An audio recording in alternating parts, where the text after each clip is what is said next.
बोले वृंदावन बिहारी लाल की जय। श्री राधा रानी सरकार की जय। श्रीमद् भागवत महापुराण की जय। गौ माता की जय। सत्य सनातन धर्म की जय। जय जय श्री राम, जय जय श्री राम, जय जय श्री राम। निताई गौर हरि।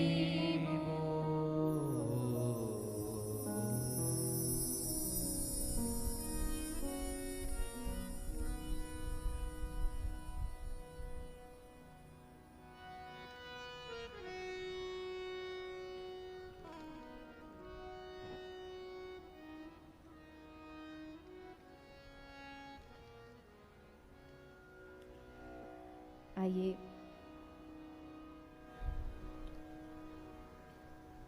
चित सार सिंधु सर्वस्व भगवान श्री राधे गोविंद के चरण कमलों का ध्यान करते हुए सभी श्रीमद् भागवत गंगा में प्रवेश करेंगे। पधारे हुए सभी हरि भक्तों वैष्णव जनों के चरणों में व्यासपीठ की ओर से आप सभी को मेरा प्रणाम। आज हम सभी कथा के द्वितीय दिवस में प्रवेश कर रहे हैं।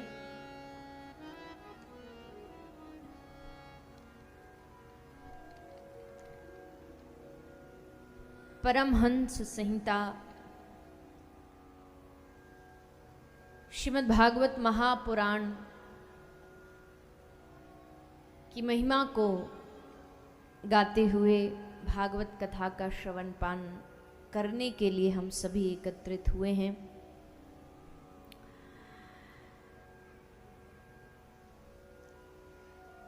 श्री व्यास जी ने भागवत की रचना की, एक एक श्लोक की अद्भुत व्याख्या की और व्यास जी की ये जो रचना है श्रीमद् भागवत, इसके सुनने मात्र से, श्रवण करने मात्र से हरिश्चित्तम समाश्रयेत, हरि हमारे चित्त में, हमारे हृदय में आकर के निवास करते हैं। यानी कि भगवान को अपने हृदय में बसाने का एकमात्र साधन श्रीमद् भागवत है। शास्त्र पुराण ये हम सब धरती के, पृथ्वी के लोगों के लिए ऋषि महात्माओं का एक बहुत बड़ा हमारे ऊपर वरदान है। क्योंकि जीवन को कैसे जीना चाहिए, जीवन में क्या होना चाहिए, क्या नहीं होना चाहिए, ये बातें भला हमें कौन समझाएगा। मानव की बुद्धि से अगर हम समझने बैठे तो कई बार कुछ सुझाव, कई एडवाइस गलत भी हो जाती हैं। लेकिन ये जो शास्त्र हमारे ऋषि महात्माओं ने लिखा है, रचना की है, ये बड़ा सोच समझ करके, इस पर गहन चिंतन करके, अध्ययन करके, विचार करके तब इन शास्त्रों का, पुराणों का निर्माण किया गया, रचना की गई। उसमें भी श्रीमद् भागवत,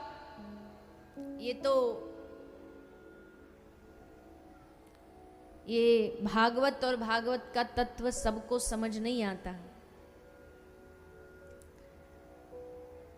मैं बार बार कहती हूँ कथाओं में कि भागवत मनोरंजन का कोई साधन नहीं है। मनोरंजन का नाम भागवत नहीं है। देखो, संगीत कई तरह का होता है। संगीत मतलब म्यूजिक। एक लाइट संगीत होता है, एक सूफी संगीत होता है, और कौन कौन से होते हैं? सुगम होता है। आजकल वाला जो चलता वो कौन सा है? डिस्को संगीत भी होता है, पॉप म्यूजिक, रॉक म्यूजिक। एक संगीत होता है शास्त्रीय संगीत, क्लासिकल म्यूजिक।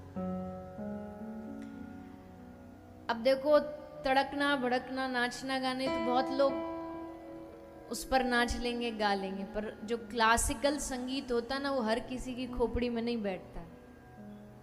किसी को शास्त्रीय संगीत के बहुत बड़े बड़े कॉन्सर्ट होते हैं, तो उसमें अगर बिठा दिया जाए तो महाराज जो तो अपनी खोपड़ी पकड़ लेगा कि ये कर क्या रहा है साम, क्योंकि उसका ज्ञान ही नहीं है, उसका नॉलेज ही नहीं है।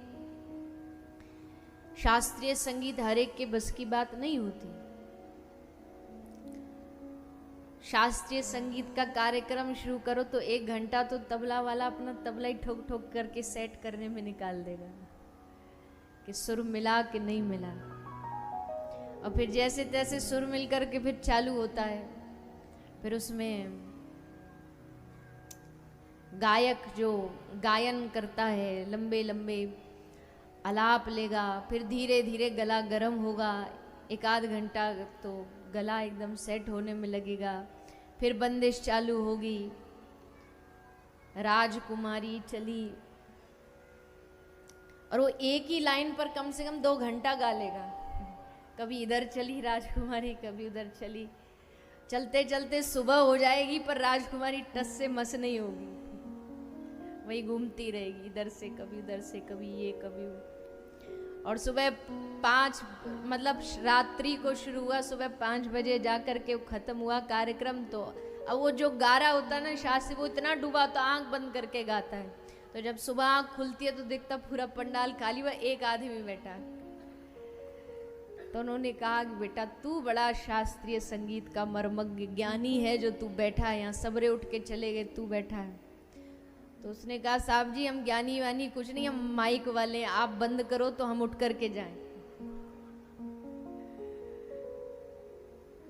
तो कहने का भाव, शास्त्रीय संगीत हर किसी को पचता नहीं। भागवत शास्त्रीय संगीत है। हम जैसे लोग तो भागवत का तत्व कह भी नहीं पाते हैं अच्छे से, बस बारी बारी थोड़ी थोड़ी चर्चाएं करते हैं, उसी में लोगों को पचाव नहीं होता। वो बोलते हैं कथा वथा थोड़ा कम रखो, मनोरंजन की चीज़ें ज़्यादा रखो, नाचना गाना ज़्यादा रखो। पर सोचो जो जिनके रोम रोम में भागवत का तत्व बैठा हुआ है, जब उनके मुख से, हमारे संप्रदाय के एक गोस्वामी हुए श्री गदाधर भट्ट गोस्वामी, तो गदाधर भट्ट गोस्वामी श्री धाम वृंदावन में भागवत की कथा किया करते थे। श्री राधा रमन लाल मंदिर के प्रांगण में रोज भागवत की चर्चा करते थे। और कैसी भागवत होती थी जानते हो? लिखा है भक्तमाल जी में कि जब गदाधर भट्ट गोस्वामी कथा करते थे, आंख बंद करके पूरा समय बैठे बैठे रोते थे, रोते रोते कथा करते। और जितने श्रोता भी बैठे रहते थे ना, कोई एक श्रोता ऐसा नहीं होता जिसकी आंख में आंसू ना हो, सब रोते थे। पूरी कथा भगवान को याद करते करते रोते रोते जाती। भक्तमाल जी में लिखा है नाभा जी ने कि एक भक्त वहाँ आया, उसको ज़्यादा रस था नहीं भागवत जी में, पहली पहली बार सुन रहा था, तो देखता कि ये कहने वाला भी रो रहा है, सुनने वाला भी रो रहा है, अगर हम नहीं रोएंगे तो थोड़ा बुरा सा लगेगा कि भाई इसके अंदर तो भाव ही नहीं है। तो उसने 1 आध दिन तो कोशिश करी रोने की, पर नहीं आया। भगवान के नाम में थोड़ी रोना आता है। तो अब फिर उसको इंसल्ट लगा कि अगले दिन से वो क्या किया, अगले दिन से वो कथा में आता तो अपने संग वो मिर्ची पाउडर संग रख के लाता। ये सच्ची कथा भक्तमाल जी में लिखी है नाभा जी ने। तो लाता और जैसे देखता ऐसे चारों तरफ, पहले आंख बंद करके ऐसे देख लेता और अच्छा ये भी रो रहा, अच्छा सामने तो आंख में मिर्ची लगा लेता। अब किसी ने जाकर के बात गदाधर भट्ट गोस्वामी जी को बताई कि महाराज आपका वो श्रोता ना बड़ा ड्रामेबाज है, बड़ी नाटक करता है, इसको रोना वोना कुछ नहीं आता, झूठ मूठ ये मिर्ची लगा के रोता है। गदाधर भट्ट ने उसको बुलाओ, तो उसको बुलाया गया। सबको लगा कि अब गोस्वामी जी इसको खूब डांट लगाएंगे तब मजा आएगा। पर जैसे ही ये व्यक्ति सामने आया ना, तो गदाधर भट्ट गोस्वामी ने इनको डांट तो छोड़ो, उनके चरण पकड़ लिए, पांव पकड़ लिए। बोला अरे गोस्वामी जी आप क्या कर रहे हो? बोले तू बड़ा भक्त है। उसने कहा हम काहे के भक्त हैं, अब तो हमारी पोल पट्टी भी खुल गई कि हम कैसे रोते हैं, काहे के भक्त हैं?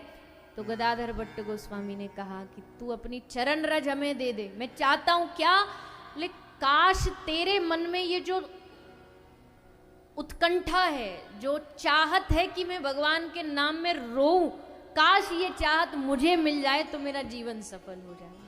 कैसे भी सही तेरे मन में भाव जागा तो कि मैं भगवान के लिए रोना नहीं आ रहा, क्या करूं कि मैं भगवान के लिए रो। भले तूने नाटक ही किया, ये उत्साह हमारे मन में क्यों नहीं आता? तो उसके पांव पकड़ ली, तू अपनी जैसी भक्ति हमको दे दे। तो ऐसे ऐसे श्रीमद् भागवत कथा के मर्मज्ञ प्रेमी रसिक जन हुए हैं। भागवत शास्त्रीय संगीत बराबर है। लाइट पॉप रॉक ये तो कोई भी सुन सकता है, कोई भी इस पे नाच सकता है, और शास्त्रीय संगीत हर कोई नहीं समझ सकता। श्रीमद् भागवत भगवान श्री कृष्ण के रस को देने वाली है। देखो और जो पुराण है ना, इन पुराणों में मनो इच्छा पूरी करने का भाव है। देवी पुराण, विष्णु पुराण, इन सब में लिखा हुआ है फलाना ये काम करो ये पूरा हो जाएगा, ये काम करो ये हो जाएगा। और भागवत जी में, भागवत जी ये सब नहीं बताती है। भागवत जी मनो इच्छा पूरी करने का भाव नहीं बताती। भागवत जी बस इतना बताती कि तुम्हारे मन में भगवान से मिलने की लालसा कब पैदा होगी। इतने जन्म बीत गए, कभी मन में आया कि भगवान से हम मिलें? पैसा मिल जाए, रुतबा मिल जाए, ये सब तो दुनिया चाहती है। कभी मन में आया अरे बहुत दिन हो गए, भगवान से कितने जन्मों से दूर है, इस जन्म में तो कम से कम भगवान हमें मिल जाए। नहीं आया भाव तो भागवत जी श्रवण करो। भागवत जी आपके हृदय में इस भाव को जगाएंगी। कृष्ण दर्शन की लालसा, इच्छा, मनोकामना पैदा करेंगी। भगवान के सामने जाकर के भले भागवत जी में कोई भी इच्छा लेकर के आयो, पर भागवत जी तुमको ऐसा शुद्ध कर देंगी कि 7वें दिन जब यहां से उठोगे तो सब इच्छा खत्म हो जाएगी। बस एक इच्छा बचेगी, भगवान का दर्शन। मैं हमेशा कहती हूँ मंदिर गए और मंदिर जाकर के अभी भी अगर तुमको अपनी मांग की लिस्ट याद है कि ये मांगना वो मांगना, तो मतलब अभी भगवान का दर्शन अच्छे से नहीं किया। जिस दिन लिस्ट में क्या लिख के लाए थे वो मांगना भूल जाओगे ना, याद भी नहीं रहेगा। अरे मांगना छोड़ो, हाथ में फूल माला लेके आए भगवान को चढ़ाने, पर दर्शन में ऐसा मन अटक गया कि फूल चढ़ाना ही भूल गए। जब मंदिर से बाहर आ गए तब याद आया अरे फूल माला तो हाथ में रखी रहेगी। तो तब समझना आज तुमने पहली बार भगवान का दर्शन मन से किया। कभी कभी भूल में बड़ा मजा आता, बड़ा आनंद आता। प्रेम की भूल में, जो भूल प्रेम में की जाती है ना, उसमें बड़ा आनंद आता। शबरी, माता शबरी आपके, अब मुझे पता नहीं कितना पास है, पर है आपके ही आसपास शिवरी नारायण। माता शबरी ने कैसे दुनिया याद करती है उनको, उनकी भूल से। किसी किसी की भूल अमर हो जाती है। शबरी की भूल ही अमर हो गई, प्रेम अमर हो गया कि झूठे बेर खिलाए और राम जी झूठे फल को, झूठे बेरों को आहार कर लिया। विदुरानी की भूल अमर हो गई। विदुरानी ने क्या खिलाया भगवान को, बताइए ना? नहीं पता है? हाँ, केले के छिलके। अब केले का छिलका खिलाने वाला कहीं कोई कह सकता भाई सही कर रहा है? नहीं, गलत है। पर गलती में भी जब प्रेम मिल जाता है ना, तो वो इतिहास बन जाता है, वो प्रेरणा बन जाती है। तो जब मंदिर गए और मंदिर के बाहर सोच के आए थे ऐसा मांगेंगे वैसा बोलेंगे भगवान से, और सामने जाकर के एकदम सब भूल जाए। देखो हम तो कुछ भी नहीं, चींटी बराबर भी नहीं, पर कई बार हमसे भी ऐसे लोग मिलते हैं ना तो आके बोलते हम तो बहुत कुछ सोच के आए थे, ये पूछेंगे वो पूछेंगे, पर आपके सामने आके कुछ याद ही नहीं रहा। अब बताओ, जब हम जैसे मक्खी मच्छरों के लिए कोई व्यक्ति ऐसा बोल सकता है, तो सोचो जब ठाकुर जी कभी मिल जाएंगे तो बोल पाओगे कुछ? निकल पाएगी गले से कोई शब्द, कोई वाणी? और निकलनी भी नहीं चाहिए। आदमी तब तक ही चीखता है, चिल्लाता है, फड़फड़ाता है जब तक पानी में पूरी तरह से डूब न जाता हो। जब पूरी तरह से डूब जाता है ना तो बोलना बंद हो जाता है, डूब गया। फिर एकदम मौन धारण कर लेता है, फिर शब्द खत्म हो जाते हैं। तो भगवान के सामने जाएं, सामने जा करके सब इच्छा कोई भी लेकर के आओ।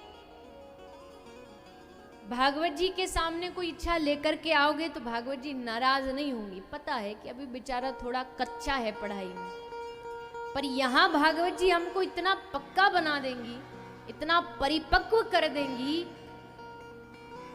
कि 7वां दिन आते आते हृदय की सब इच्छा खत्म हो जाए, सब भाव खत्म हो जाए, सब मांग खत्म हो जाए। बचे तो बस एक ही मांग कि भगवान की हमें प्राप्ति हो जाए। ये भाव लेकर के भागवत जी में जो बैठता है, भागवत जी उस पर खूब कृपा करती हैं, उसको अपना बना लेती हैं। तो इसी भाव के साथ कल हमने भागवत का महात्म्य सुना।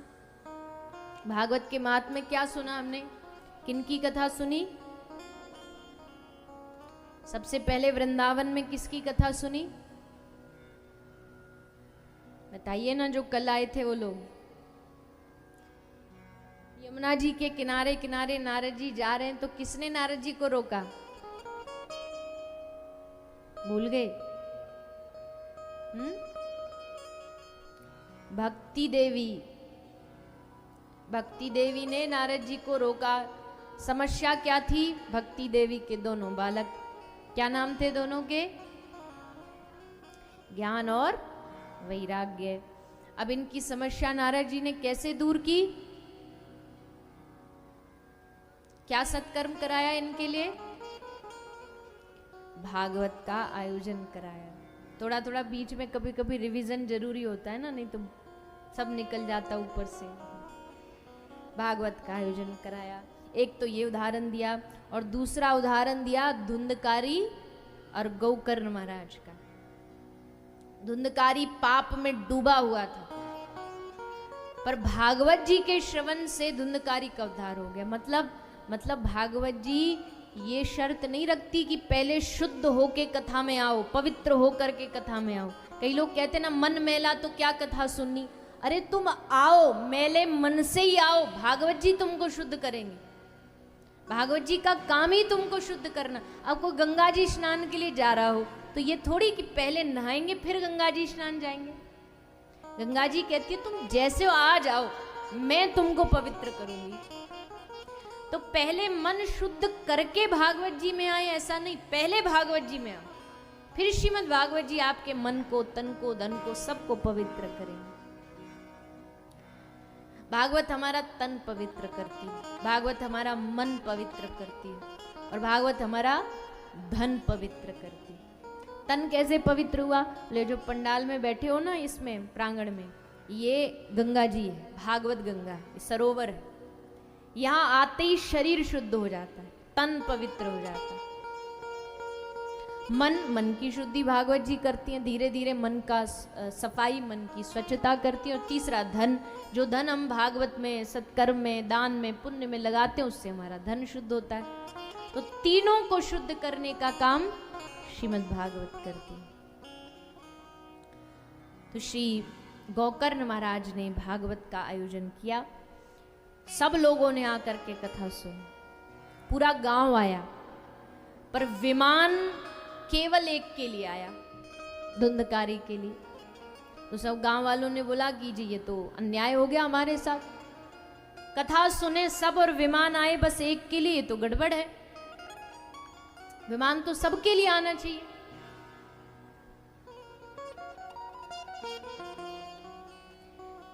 पहली बात तो देखो ये है कि अगर यहाँ लोरमी में 7वें दिन भगवान विमान लेकर के प्रकट हो जाए, भगवान बोले, भगवान के दूत आए हैं, पार्षद आए हैं, विमान पे विमान उतर रहे हैं, पूरी लैंडिंग हो रही है एक के बाद एक, और फिर भगवान के दूत आकर के कहे कि वाह लोरमी वालों, वाह जिंदल परिवार, तुम सबने बड़ी अच्छी कथा सुनी, चलो अब हो गया तुम्हारा समय, अब चलो भगवान के धाम। तो कौन कौन जाएगा?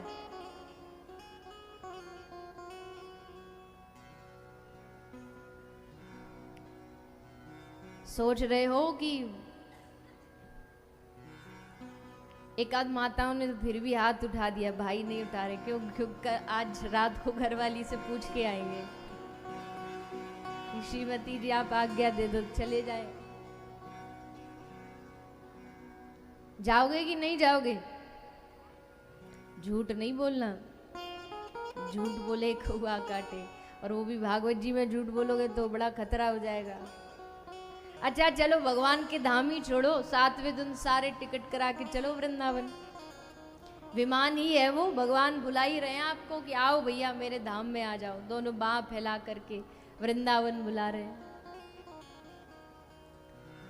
अच्छे अच्छे लोगों को हमने बहाना बनाते देखा है, जब चलने की बारी आती है ना, हम आएंगे हम आएंगे हम जरूर आएंगे, बस थोड़ा ये काम काज से 7 दिन थोड़ा धंधा बंद रहा, ये निपटा ले फिर आएंगे। और फिर वो धंधा निपटाना छोड़ो, फिर ऐसे उलझते हैं, ऐसे माया ऐसा पकड़ती है ना कि आदमी लाख प्रयास करे, और आदमी प्रयास करता भी तो नहीं, करता तो कब का छूट जाता।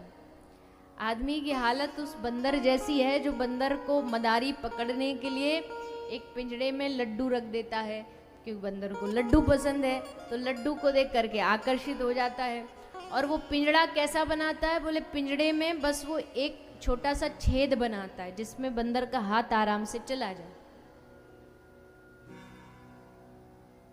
तो बंदर लड्डू देखता है, और जैसे लड्डू को देखता तो मुंह में पानी आ जाता, तो तुरंत भाग के जाएगा और वो पिंजड़े के उस छेद में हाथ डालेगा। हाथ डाला, लड्डू पकड़ा, लड्डू पकड़ के अब हाथ बाहर निकालने लगा। और अब क्या हुआ? जब बंदर ने हाथ अंदर डाला था तो पतला सा हाथ था, सो घुस गया। लेकिन अब जब बाहर निकाल रहा है तो हाथ में आ गया लड्डू, जो ऐसा हाथ था वो हो गया ऐसा, छेद है छोटा सा। अब उससे बाहर निकालने की हाथ को कोशिश कर रहा है तो बाहर नहीं निकल रहा, बार बार हाथ को खींचता, बाहर नहीं निकलता। तो उसके संग के साथी, दोस्त, मित्र, रिश्तेदार, साथी बंदर पूछते हैं कि भाई साहब तुम यहाँ खड़े क्यों, अटके क्यों, आगे चलो ना। तो बंदर जानते हो क्या कहता है? बंदर ये नहीं कहता मैंने लड्डू पकड़ रखा, क्या कहता है कि इस पिंजड़े में कोई भूत प्रेत रहता है जिसने मुझको पकड़ रखा है और मुझे छोड़ नहीं रहा। ये छोड़े तो मैं जाऊं, पर ये छोड़ नहीं रहा। अब बताओ असलियत क्या है? भूत ने बंदर को पकड़ रखा है या बंदर ने लड्डू को पकड़ रखा है? बंदर ने लड्डू को पकड़ रखा है। बंदर लड्डू छोड़ना चाहता नहीं और मुक्त भी होना चाहता है, पर दोनों बात तो एक साथ होगी नहीं। तुरंत लड्डू छोड़े तुरंत बंधन से मुक्ति हो जाएगी। ठीक यही हालत हमारी है। संसार को, घर परिवार को पकड़े बैठे, छोड़ना नहीं चाहते, और फिर महात्माओं के पास जा जाके कहते महात्मा जी मुक्ति कैसे होगी, झंझट से छुड़ाओ। अरे झंझट से महात्मा जी कहाँ से छुड़ाएंगे, तुम लड्डू छोड़ो तो पहले। संसार को पकड़े बैठे, जकड़े बैठे, छोड़ेंगे नहीं और मुक्त भी होना है। उस बानर, उस बंदर जैसी हालत हम सब ने अपनी बना रखी है। तो भले विमान आए, भगवान आए, संत महापुरुष हमारे शहर नगर आए, कहे कि भैया सब भगवान के शरण में चलो, फिर भी हम कोई ना कोई बहाना, कोई ना कोई बात बना ही लेते हैं। गौकर्ण महाराज ने कहा कि कथा इतने लोगों ने श्रवण की तो विमान एक क्यों? तो दूतों ने कहा कि महाराज सुनना और सुनने के साथ उस पर अमल करना, ये दो अलग बात है। सुना तो यहां सबने, लेकिन मन में बिठाया केवल धुंधकारी।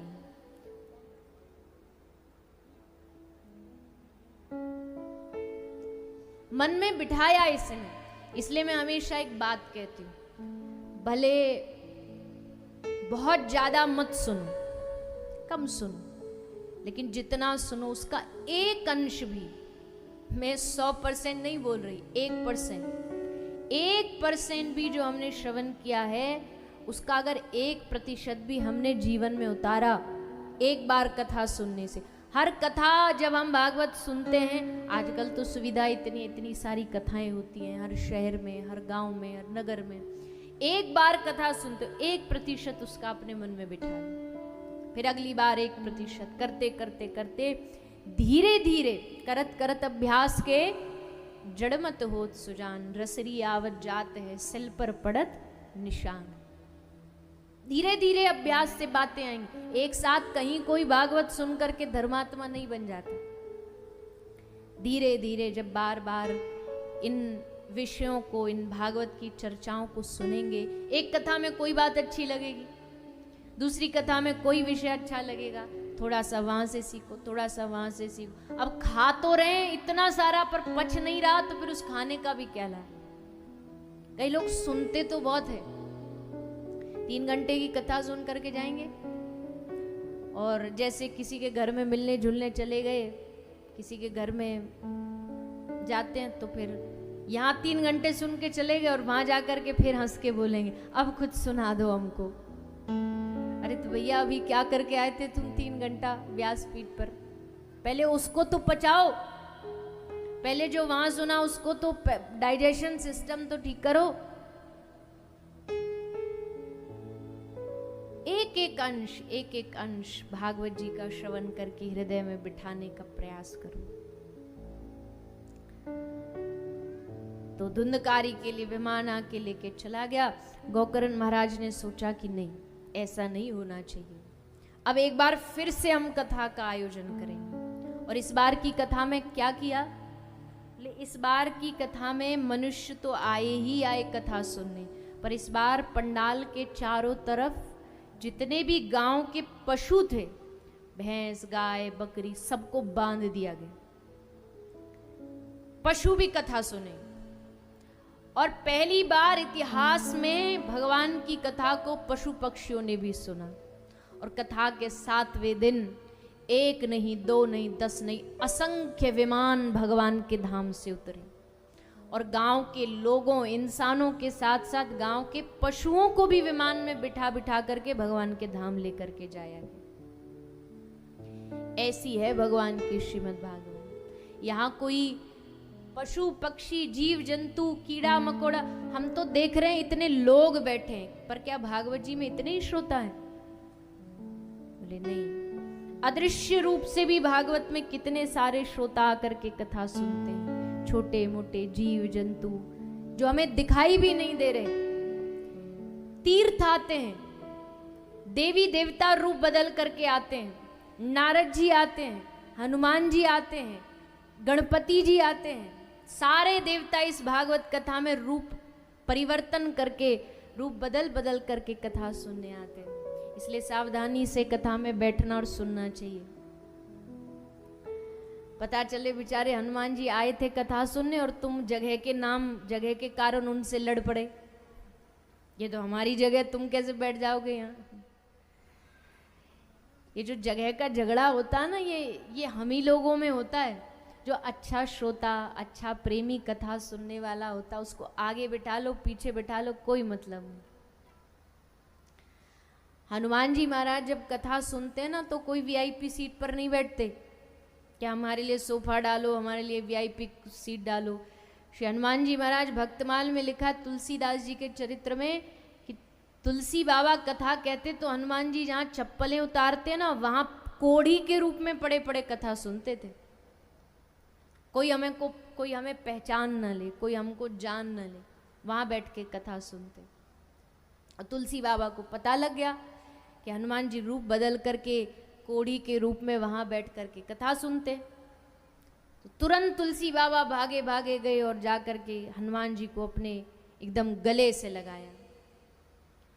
तो जैसे गले से लगाया हनुमान जी ने कहा दूर दूर हो जाओ, अरे तुमको दिख नहीं रहा, हमको कोढ़ का रोग है, ये छुआछात का रोग है, ये छूने से लग जाता है, हम तुमको छुएंगे तो रोग तुम्हें लग जाएगा। तो तुलसी बाबा ने मुस्कुराते हुए कहा हनुमान जी को यही तो चाहते हैं कि आपके भीतर जो राम रोग है वो राम रोग भक्ति का हमें भी लग जाए। आप हमें छुओ और आपके भीतर जो राम जी के प्रति प्रेम है, भाव है, वो हमारे भीतर भी जागृत हो जाए, ऐसी हम पर कृपा कर दो। तो जो सच्चा श्रोता होता है भगवान का, उसको न किसी व्यवस्थाओं से मतलब होता है, न उसको किसी वीआईपी ट्रीटमेंट से मतलब होता है। वो बस आएगा शांति से, जहाँ जगह मिल जाए बैठ करके भगवान की कथा को श्रवण करेगा। तो धुंधकारी और समस्त गांव के लोगों का भागवत जी उद्धार करती हैं। सूत जी महाराज 88,000 ऋषियों को इस भागवत का महात्म्य सुना रहे हैं, भागवत की महिमा सुना रहे हैं।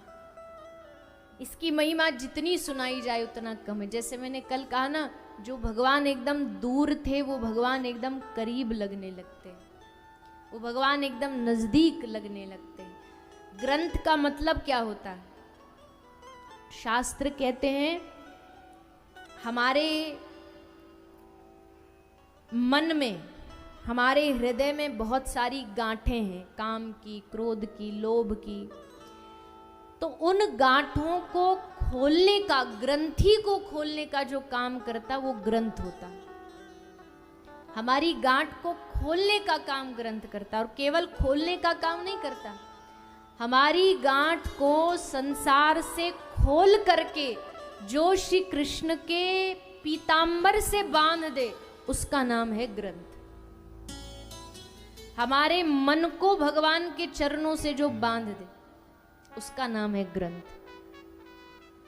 भागवत जी श्रवण की हमने, ये कैसे पता लगेगा?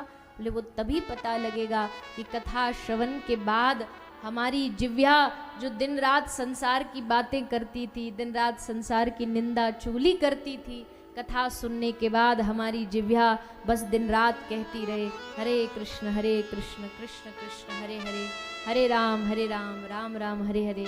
हमारी जिह्वा को श्री कृष्ण नाम बोलने का रस लग जाए तो समझना कि हमने कथा को मन से सुना। एक क्षण भी ये जिह्वा भगवान का नाम स्मरण न भूल पाए, ये मन भगवान का नाम, भगवान का स्मरण न भूल पाए। इसलिए भगवान से निवेदन करिए। आज तो दूसरा ही दिन है, तो जब आप कथा में आते हो तो भगवान पूछते हैं कि बेटा क्या चाहिए तुझको, किस लिए आया कथा में, क्या फल चाहिए?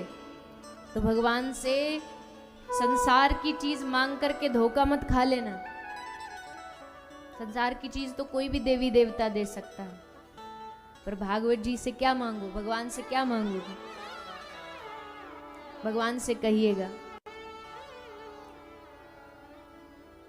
कभी भूलू ना याद तुम्हारी प्रभु,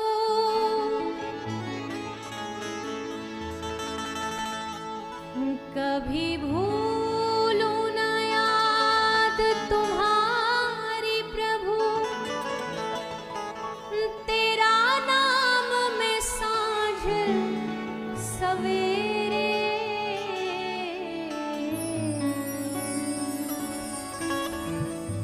राधा रमण मेरे, राधा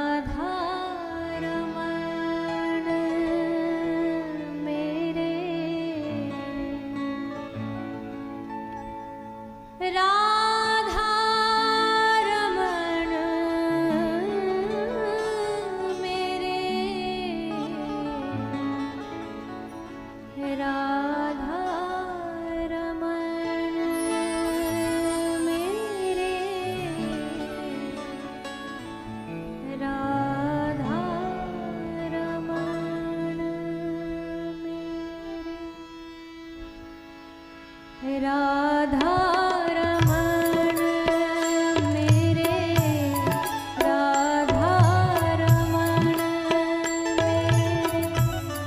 राधा रमण मेरे, गाइए सभी भाव से।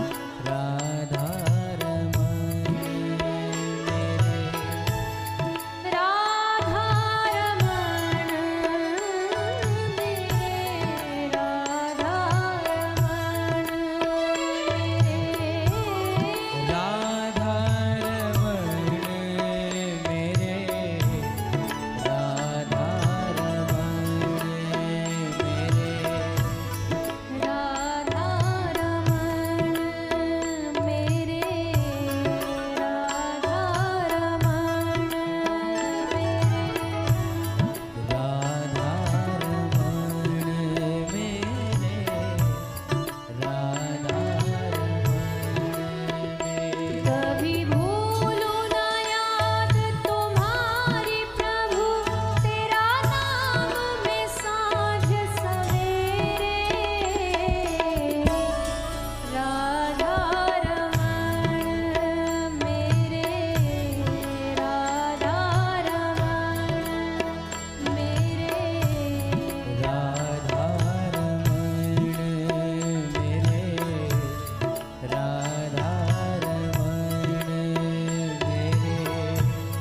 राधा रमण मेरे, राधा रमण मेरे, राधा रमण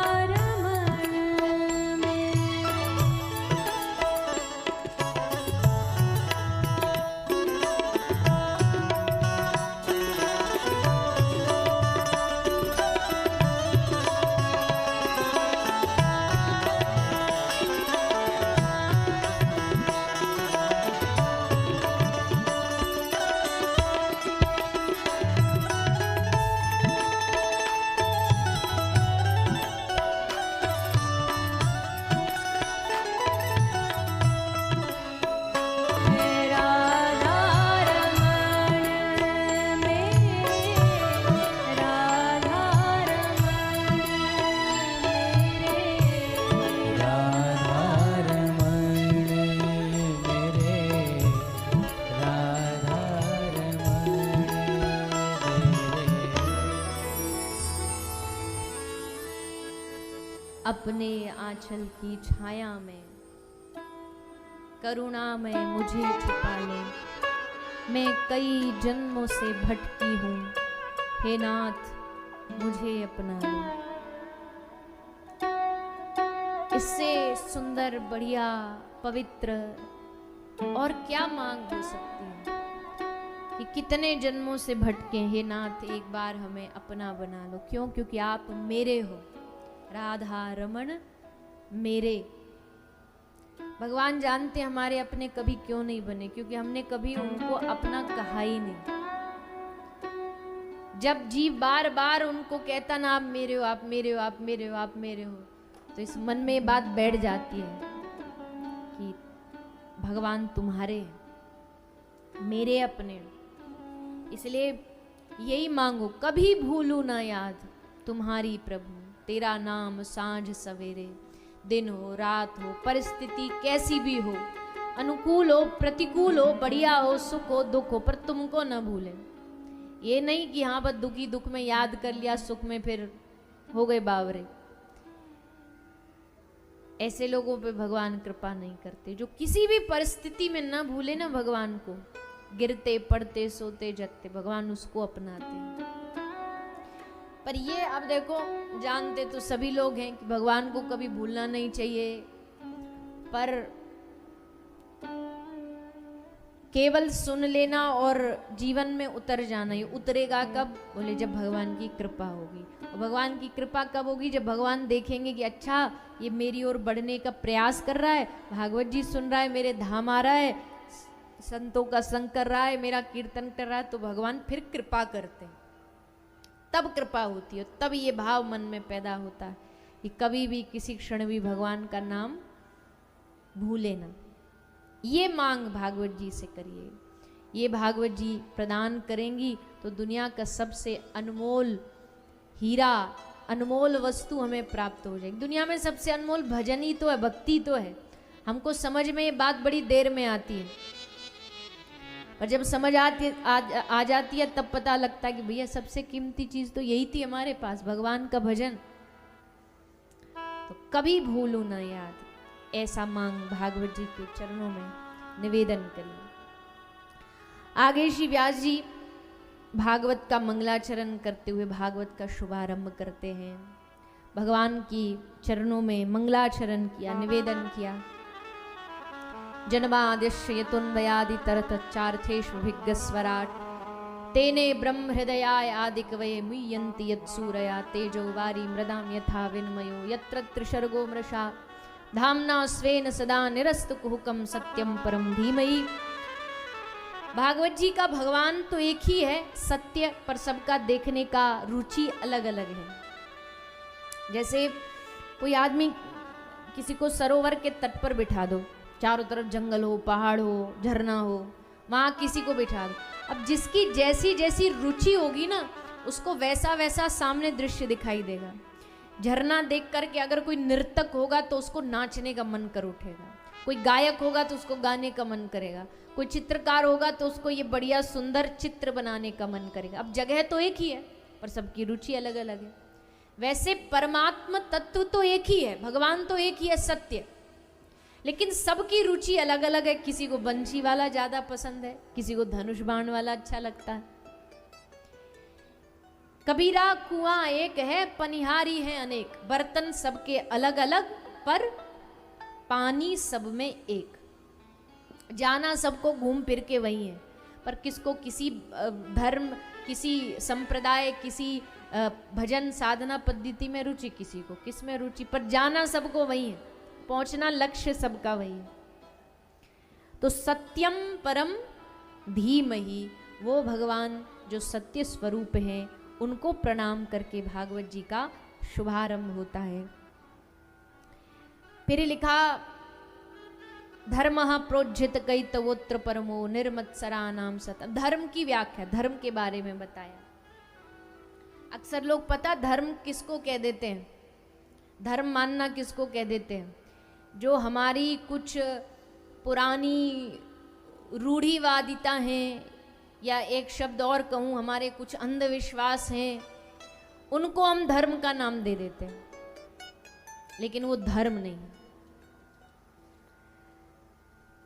धर्म वो होता है जो आपको धारण करना सिखाता, जो आपको संभाल करके रखता है, गलत रास्ते पर जाने से बचाता है, वो धर्म है। पर हम जो छोटी मोटी चीज़ों में उलझ जाते हैं ना, वो हमें बड़ा रास्ता भटका देती है। तो अंधविश्वास को धर्म का नाम नहीं देना चाहिए। और इन चक्करों में जो हमारी माताएं बहनें हैं ना, ये थोड़ा जल्दी फंस जाती हैं, जल्दी फंस जाती है। कोई इनको जरा सा लालच दे देता है तो ये बेचारी तुरंत मान लेती हैं। अच्छा वो महाराज जी ऐसा कह रहे हैं, ये बांध लो हाथ में, ये बांध लो घर में, ये लटका लो घर में, इससे ये काम बन जाएगा, तो मान जाते। बढ़िया लाएंगे महंगी लाखों करोड़ों की गाड़ी, और उस पर हमारी गाड़ी को नजर ना लग जाए तो उसमें नींबू मिर्च लटका देते। कितना डरते हैं लोग, सोचो। अच्छा बुरा से कितना डरते हैं। घर बनाएंगे, बढ़िया बंगला बनाएंगे, उसमें करोड़ों रुपया लगा देंगे, पर इसको नजर नहीं लग जाए सो उसके बाहर एक ऊपर दरवाजे के बाहर काला टायर लटका देंगे। मटका का आंख नाक मुंह बना करके वो टोना टोटका कर देंगे कि हमारे घर को नजर नहीं लग जाए। बड़े विचित्र प्राणी हो तुम। अपने घर के आंगन में तुलसी का पौधा रखो, तुम अपने घर के आंगन में तुलसी का पौधा रखो। कोई दुनिया की बुरी नज़र, कोई दुनिया का बुरा टोना टोटका तुम्हारा कोई कुछ नहीं बिगाड़ सकता। तुम अपने जीवन में मुख में भगवान का नाम रखो, कोई दुनिया की नेगेटिव एनर्जी और जो भी हम मानते हैं भूत प्रेत आत्मा, ये सब कुछ नहीं होना जाना। अगर भगवान का नाम रहेगा जीवन में तो, नहीं होगा तो फिर भटकते रहोगे। एक आदमी आया बड़ा सीरियस होकर के, बोले मेरे घर के बाहर में सुबह जगा, मैंने क्या देखा। मैंने बोला क्या देखा? बोले घर के बाहर एक नींबू रखा था, साइड में थोड़ी सी मिर्ची रखी थी, थोड़ा सा नमक रखा था। किसी ने जरूर मेरे घर को बांधा है। आपको क्या लगता है क्या करना चाहिए? तो मैंने कहा बड़ा सीधा सा उपाय है, नींबू है, मिर्च है, नमक है, 1 किलो आलू और खरीद ला और घर जाकर के उसकी बढ़िया सब्जी बना और खा ले। अरे भैया कौन तेरे घर को बांध सकता है? कौन तेरे जीवन को बांध सकता है? अब देखो मैं ये नहीं कह रही कि ये कुछ होता नहीं, होता होगा, मुझे नहीं पता। अब मेडिकल के स्टूडेंट को आप सीए की बातें पूछोगे तो क्या बताएगा? उसको कुछ पता ही नहीं है। तो मेरा इस साइड में प्रवेश नहीं, इसलिए ज़्यादा मेरा बोलना भी ठीक नहीं। होता होगा, कोई रहा होगा, लेकिन अगर जो भगवान पे भरोसा करता है ना, उस व्यक्ति को इन सब चीज़ों से कोई मतलब नहीं, उसे कुछ डरने की जरूरत नहीं है। बुधवार को ये नहीं करना, मंगलवार को साबुन नहीं लगाना, फलाने दिन को ये नहीं करना। जो मानते प्रणाम है उनको, आपकी अपनी रुचि है। पर देखो सबके अपने अपने विचार, मेरा अपना विचार ये कहता है जब ठाकुर जी पे भरोसा कर लिया तो क्या दिन क्या तिथि, सब ठाकुर जी का है। अच्छा भी होगा तो भी उनका है, बुरा हुआ भी तो भी क्या हो गया, सह लेंगे।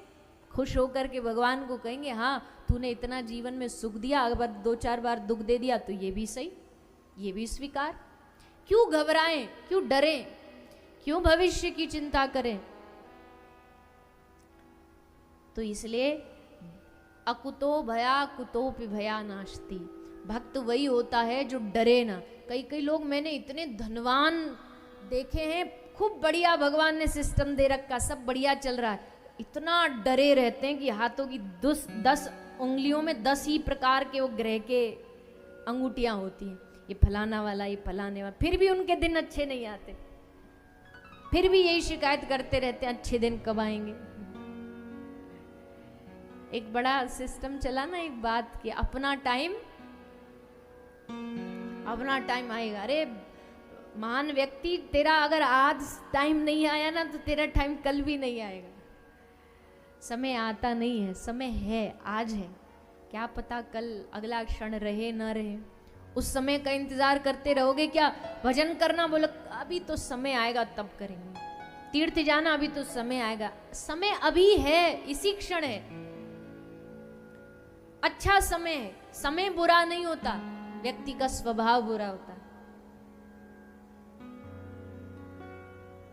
घर में झगड़े हो रहे हैं तो आदमी क्या सोचता है, ये घर ही अशुभ है, ये घर में कोई दिक्कत है, घर बदल दिया, फिर भी झगड़े खत्म नहीं हुए। तो फिर बोला गाड़ी में कोई दिक्कत है, हमारे घर में जो गाड़ी आई है इसमें कोई दिक्कत, गाड़ी बदल दी, फिर भी कुछ नहीं हुआ। तो बोले हमारे रिश्तेदारों में कोई दिक्कत है, रिश्तेदार बदल दिए, कुछ नहीं हुआ। दोस्तों में दिक्कत है, दोस्त बदल दिए, मित्र बदले, तो भी कुछ नहीं हुआ।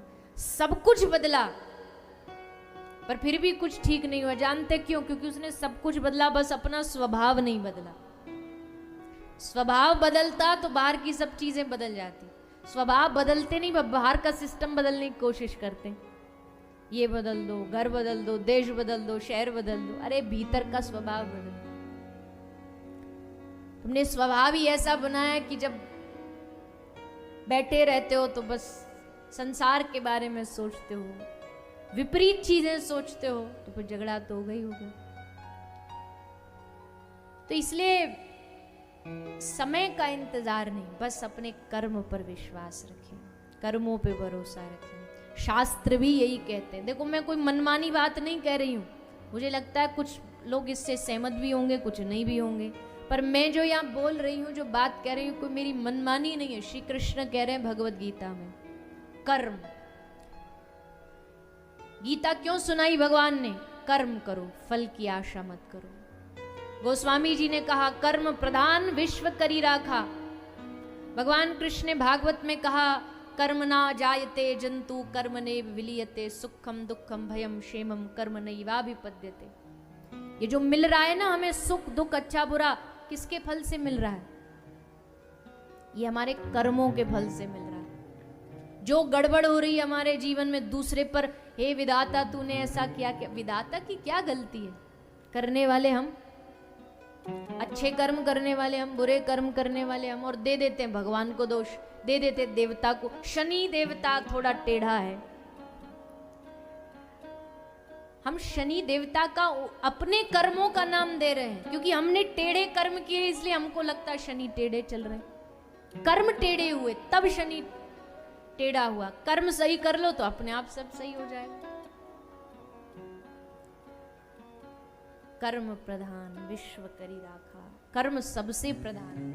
अच्छा करोगे अच्छा पाओगे। एक साउथ के संत हुए तिरुवल्लुवर, उनका बड़ा प्रसिद्ध वाक्य है कि एक बार तुम किसी के पांव का कांटा निकाल के देखो, तुम्हारी दिल की चुभन अपने आप कम हो जाएगी। कांटा तुम उनका निकालोगे पर चुभन तुम्हारी कम होगी। तुम किसी का भला करके तो देखो, तुम एक बार मानव बन के तो देखो। दरवाजे पर खड़ा आके भिखारी कह रहा है, भाई साहब हमको प्यास लगी है, पानी पिला दो। तो भीतर बैठा आदमी कहता, जाओ यहां से, हमारे घर में कोई आदमी नहीं है सेवा नौकर चाकरी करने में, वो कोई आदमी नहीं, जाओ यहां से, बाद में आना। फिर उसने कहा, साहब बहुत प्यास लगी है, पानी पिला दो। फिर बोला, तुझे बोला ना, मैंने बताया ना घर में कोई आदमी नहीं, बाद में आना। तो उस भिखारी ने हंसते हुए कहा कि 5 मिनट के लिए आप ही आदमी बन जाओ, 5 मिनट के लिए आप ही इंसान बन जाओ। आजकल इंसान तो पैदा हो रहे, पर इंसानियत कहीं कहीं पैदा हो रही, मानवता कहीं कहीं पैदा हो रही। दूसरों की मदद करके देखो, तुम्हारे दिल की चुभन अपने आप कम होगी। लेकिन होता तो उल्टा है ना, हम सिर्फ अपने बारे में सोचते हैं, अपना भविष्य सोचते हैं, अपना कल्याण सोचते हैं। तो सब बातों की एक बात, भाग्य भी बनता है कर्मों से। अगर कोई व्यक्ति भाग्य को मानता है, और मानना चाहिए, भाग्य भी हमारे जीवन का एक हिस्सा है, लेकिन ये जो भाग्य नाम दिया गया, ये भाग्य और कुछ नहीं है, हमारे कर्मों से भाग्य बनता है। हमको ऐसा बताया जाता है, पता नहीं आपके यहाँ मानते नहीं मानते, कि जब बच्चा 6 दिन का होता है ना, जिस दिन उसकी छठी पूजी जाती है, तो उस दिन वो विधाता मैया आती है, वो फिर भविष्य लिखती है बच्चों का। बोले उस दिन निश्चित हो जाता है इनका भविष्य। पर ये भविष्य बना कौन रहा है? कोई विधाता नहीं बनाता, ये हम ही बनाते हैं। हम जो करके आए हैं पिछले जन्म में, और जो हम करेंगे इस जन्म में, उसके हिसाब से ये पूरा हमारा डेटा सिस्टम बनता। सारा की सारा डेटा भगवान के पास है, उसके हिसाब से हमारा भविष्य बनता है। तो किसने बनाया भाग्य? कोई और थोड़ी आया बनाने के लिए, हमारे अपने कर्मों ने बनाया। अब तुम कर्मों से कितने भी बचने का प्रयास कर लो, नहीं बच सकते। एक दृष्टांत दिया जाता है विनोद में, थोड़ा हंसी के लिए। एक रेस्टोरेंट था, होटल था, भोजन जहाँ करते हैं, तो वो भोजन का जो मालिक था वो रेस्टोरेंट का, उसने एक नई स्कीम निकाली। और स्कीम क्या निकाली? उसने अपने होटल के बाहर एक बोर्ड लगा दिया कि जिसको भी जो खाना है यहाँ आओ, उसको फ्री में खाना खिलाया जाएगा। जो भी यहाँ आएगा बिल उसको नहीं चुकाना पड़ेगा, बिल उसके पोते चुकाएंगे। फ्री खाना, बिल आपको नहीं, पोतों को चुकाना है। तो एक कोई होशियार सा आदमी लोरमी से पहुंच गया, आज तो महाराज धुआं उड़ा देंगे, ऐसा खाएंगे कि पैसा तो जेब से लगना नहीं है एक भी। तो तुरंत जा करके सबसे पहले तो महाराज स्टार्टर ऑर्डर किया, ये लाओ, चिल्ली पनीर लाओ, और क्या क्या लाओ, जो भी होता है वो सब मंगवाए, खाया। फिर अब उसके बाद अब मेन कोर्स पर चाइनीज़ लाओ, इटालियन लाओ, साउथ इंडियन लाओ, ये मंगवाया वो मंगवाया, कि बिल तो हमको देना नहीं, हमारे पोते चुकाएंगे। वो खा लिया।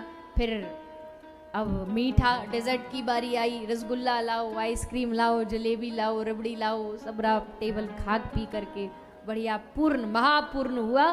और महापूर्ण होकर के जैसे चलने के लिए चप्पल पहन के तैयार हुआ, सो वेटर बिल लेकर के आ गया। तो एकदम नाराज हो गया, गुस्से में बोला ये क्या बात हुई, तुम सब धोखा दे रहे हो हमको, तुमने क्यों बाहर बोर्ड लगाया कि कोई बिल नहीं देना पड़ेगा, बिल तुम्हारे पोते चुकाएंगे। तो वेटर मुस्कुराता बोला साहब जी ये आपका बिल नहीं है, आपके दादाजी का बिल है। तो भैया यही कर्म का सिद्धांत है, जो खाओगे बिल तो देना पड़ेगा, ऐसे नहीं तो वैसे, मुफ्त में नहीं खा सकते, बिल तो घूम करके तुम पर ही आएगा। कर्मों का बिल भी हम पर ही आता है, कोई किसी का कर्मों में बंटवारा नहीं है, हमने किया हम ही पाएंगे। इस दुनिया में हर व्यक्ति ना, हर एक आत्मा इंडिविजुअल है, स्वतंत्र है। भले इस दुनिया में रिश्ते जुड़ जाते हो, रिश्ते भले जुड़ जाते हो, ये इसका भाई बन गया, ये पिता बन गया, पति बन गया, बेटा बन गया, ये बेटी, ये पड़ोसी, लेकिन हर आत्मा इस दुनिया में स्वतंत्रता लेकर के आई है, पिछले जन्म के कर्म लेके आई है, पिछले जन्म के संस्कार लेकर के आई है।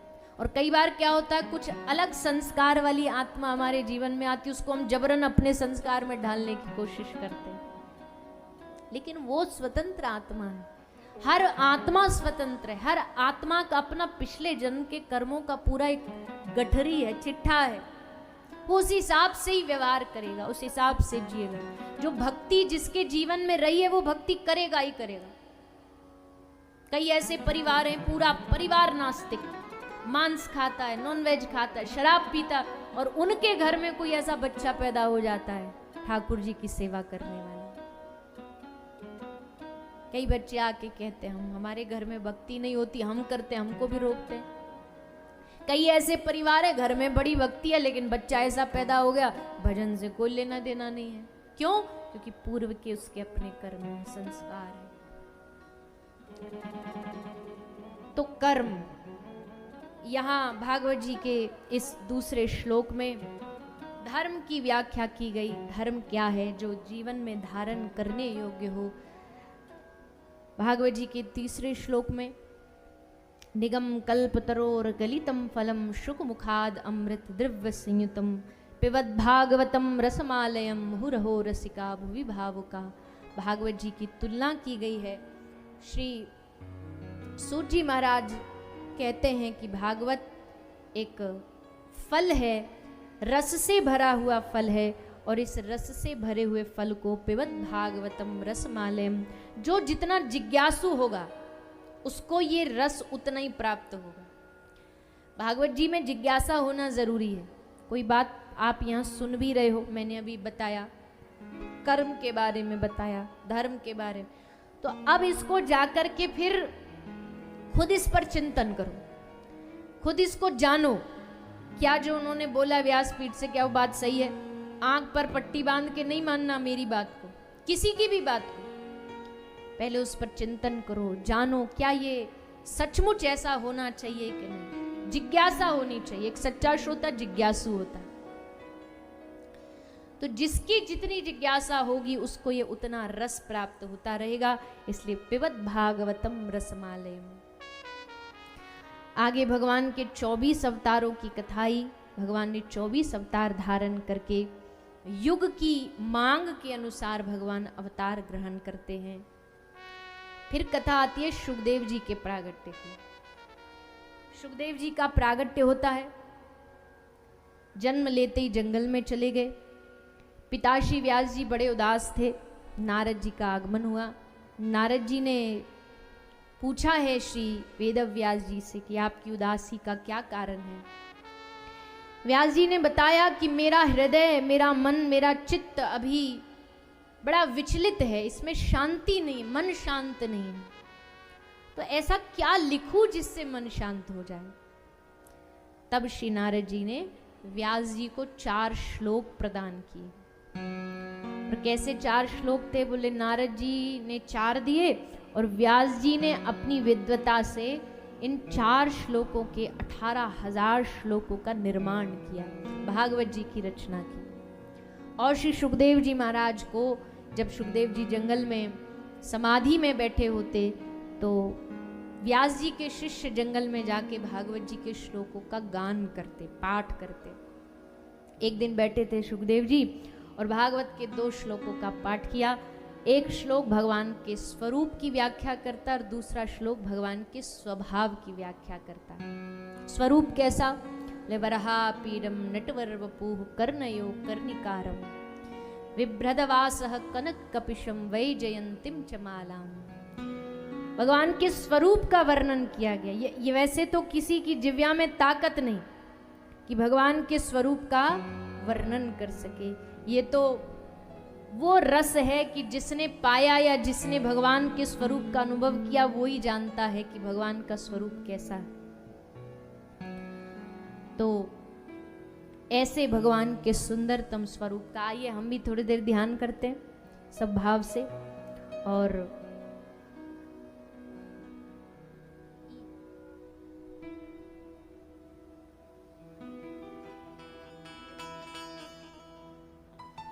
हम सब भी उसका ध्यान करेंगे और सभी बड़े भाव से आनंद लेते हुए 2 मिनट के लिए गाएंगे।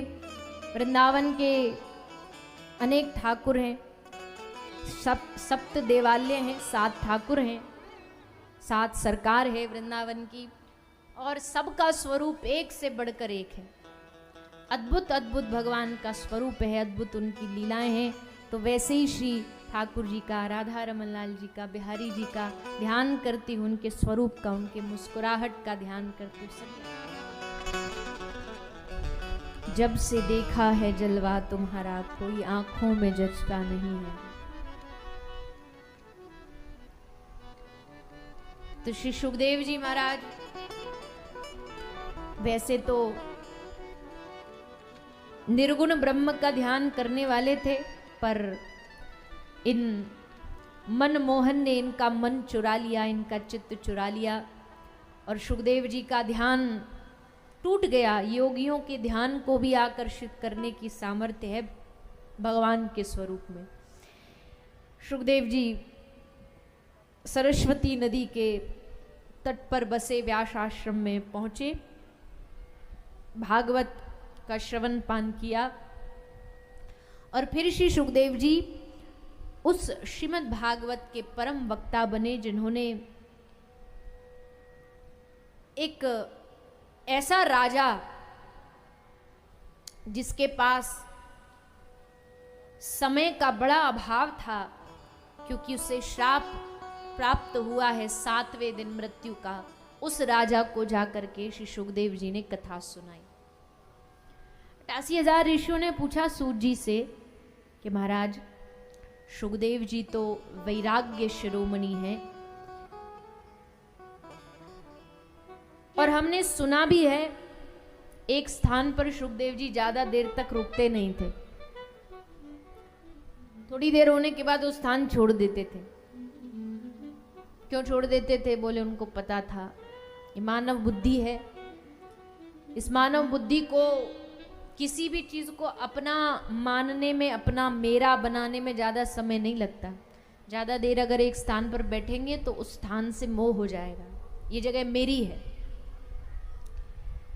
इसलिए सुखदेव जी उस माया से बचने के लिए तुरंत जगह छोड़ देते थे, रुकते ही नहीं एक स्थान पर। तो एक जगह 7 दिन रुक करके कथा कहना तो चमत्कार है। ये चमत्कार कैसे हुआ? और वो भी एक राजा के लिए। तब सूत जी ने कथा सुनाई कि हे महर्षियों, ये भले राजा था पर इसको कोई साधारण राजा नहीं समझना, ये राज ऋषि था। राजा के वेश में ये किसी साधु से कम नहीं है। ऐसा क्या था राजा परीक्षित में? तो सूत जी सुनाते हैं, यदा मृगे कौरव संजयानाम वीरेश्वथो वीर गतिम गतेषु व्रकोदरा विद्ध गदाभिमर्श भग्नो रुदंडे धृतराष्ट्रपुत्र। महाभारत का युद्ध कैसे हुआ सब जानते ही हो आप। कितने कितने उस युद्ध में परीक्षाएं हुई पांडवों की, कितनी ठोकरें खाई और कितनी बार भगवान ने इनकी रक्षा की। दुर्वासा ऋषि आए, दुर्योधन ने इनको भेज दिया, जाओ।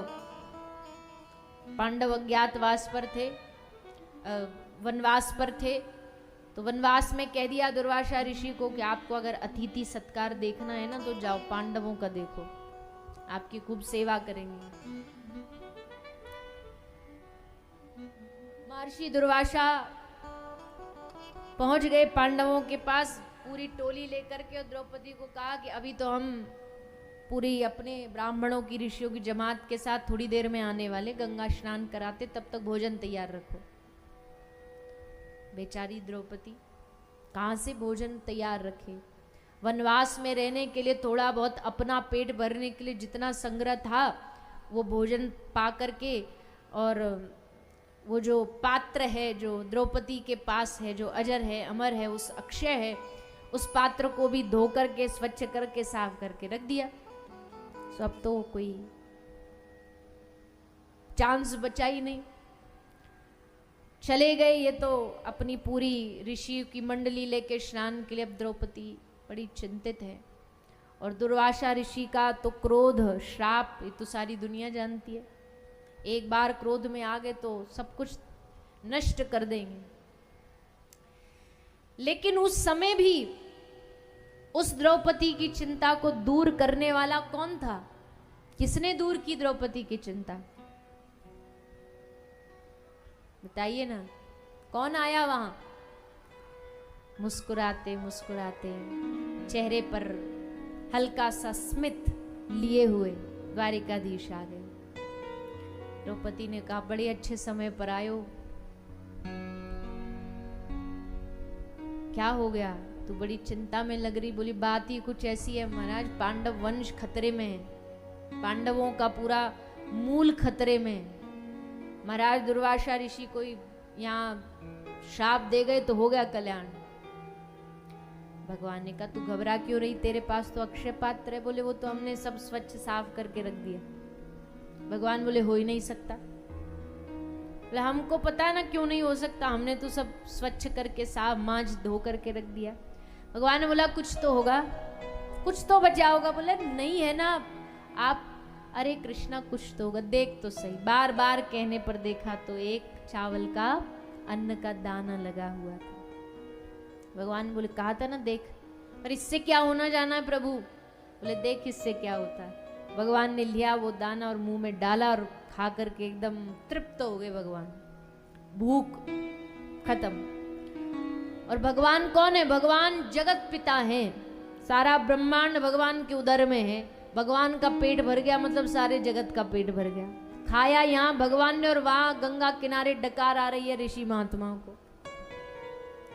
महाराज आज तो ऐसा बोल, खाया कुछ नहीं है पर पेट इतना पूर्ण हो गया है कि ऋषियों ने कहा कि अब हमारे पेट में तृण मात्र की जगह नहीं है। बेचारे दुर्वासा ऋषि भी वहां से सब ऋषियों को लेकर के पांडवों को आशीर्वाद दे करके चले गए। तुमने बड़ी सेवा करी। काय की सेवा? जो भगवान की एक जड़ में पानी डाल दो तो सारी शाखा में अपने आप पानी लग जाता है। जड़ है कृष्ण, मूल है कृष्ण। जिसने श्री कृष्ण को पकड़ लिया ना, हम कहते हमारे 33 कोटि देवी देवता, तीर्थ, ध्यान, जब तब सब हमारे कृष्ण में। हमारे ब्रज की जो भक्ति होती है ना, देखो बुरा नहीं मानना, दुनिया में और जगह आप जाओगे तो नवरात्रि आएगा तो देवी का भजन करते हैं। अभी गणपति जी आने वाले हैं तो सब आपके यहाँ भी खूब तैयारियां चल रही, सारे देश में चलती हैं। हमारे ब्रज में नवरात्रि पर भी कृष्ण की पूजा होती है, गणपति उत्सव पर भी कृष्ण की पूजा होती है। यानी दुनिया का उत्सव कोई भी हो दुनिया में, पर हम भजते कृष्ण को ही। क्यों? क्योंकि कृष्ण सबके हृदय में बसा पड़ा।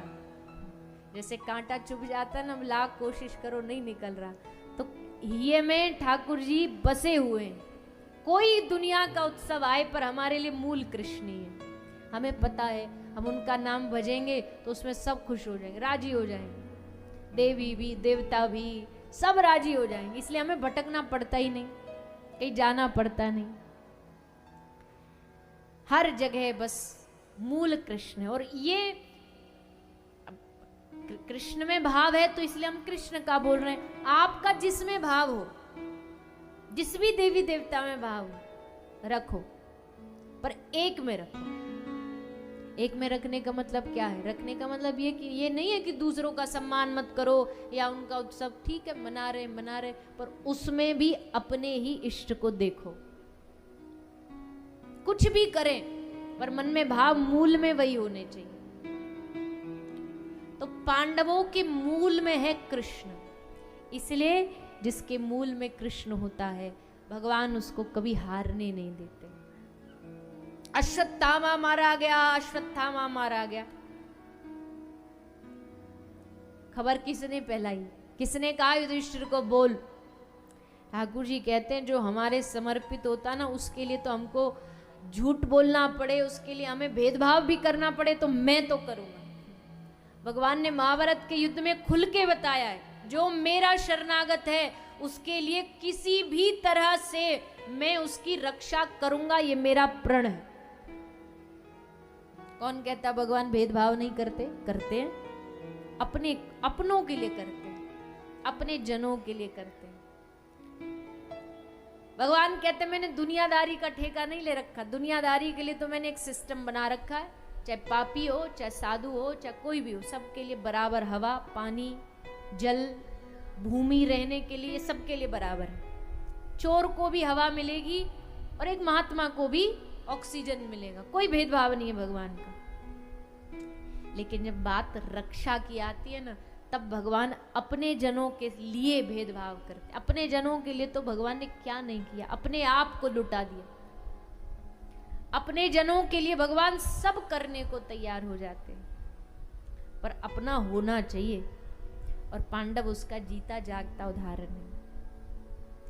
युद्ध विराम हुआ, सारे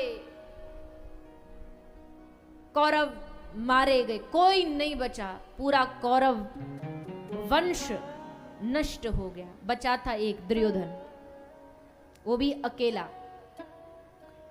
भीम की गदा ने उसकी जांग तोड़ दी, युद्ध भूमि में अकेला पड़ा था। अश्वत्थामा आया, अश्वत्थामा ने दो चार चिकनी चुपड़ी बातें करी। महाराज क्या हालत बना लिया आपने, आप जानते हो इस हालत के जिम्मेदार आप खुद हो, आप स्वयं हो। दुर्योधन ने कहा देखो जी, बात बनाने से कुछ नहीं होगा, कुछ करके दिखाओ तो हम माने कि तुम बड़े बुद्धिमान हो, कर सकते हो कुछ। अश्वत्थामा ने कहा हाँ, जो काम इस पूरे युद्ध में कोई नहीं कर पाया मैं वो कर सकता हूं, मैं 5 पांडवों को मार सकता हूं। दुर्योधन ने कहा तो देर किस बात की, जल्दी जाओ, हमें भी जल्दी आकर के खुशखबरी सुनाओ। गया अश्वत्थामा।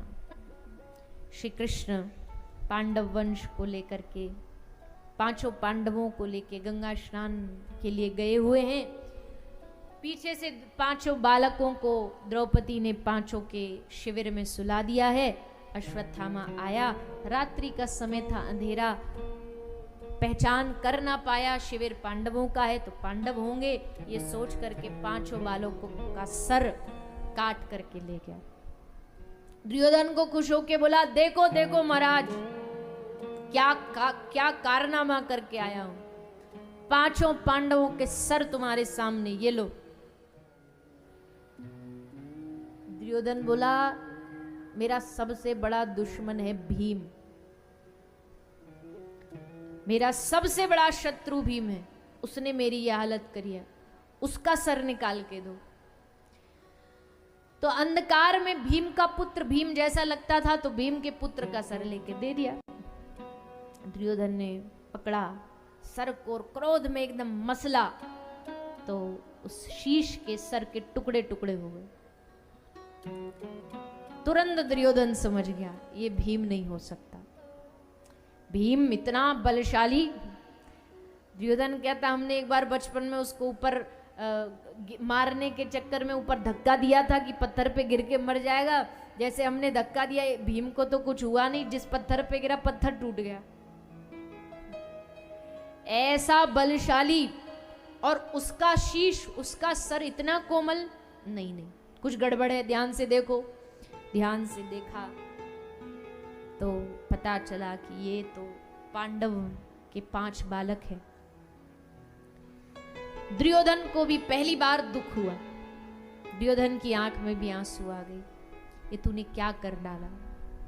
एक यही तो बालक थे जो, चलो कौरव वंश नहीं चला, पांडवों में तो कोई वंश आगे चलता, लेकिन आज 5 बालकों को इस अश्वत्थामा ने मारा। वहां ये खबर पता लगी, श्री कृष्ण और अर्जुन अश्वत्थामा को पकड़ करके रथ से बांध के घसीट के द्रौपदी के समक्ष उपस्थित खड़ा कर देते हैं। द्रौपदी से कहा है, देवी ये है तुम्हारे बच्चों का हत्यारा, मारो इसे। दंड क्या दिया जाए ये तुम निर्णय करोगी, बताओ क्या किया जाए इसके साथ। द्रौपदी ने कहा, मुच्यतामेषा ब्राह्मणो नितराम गुरु।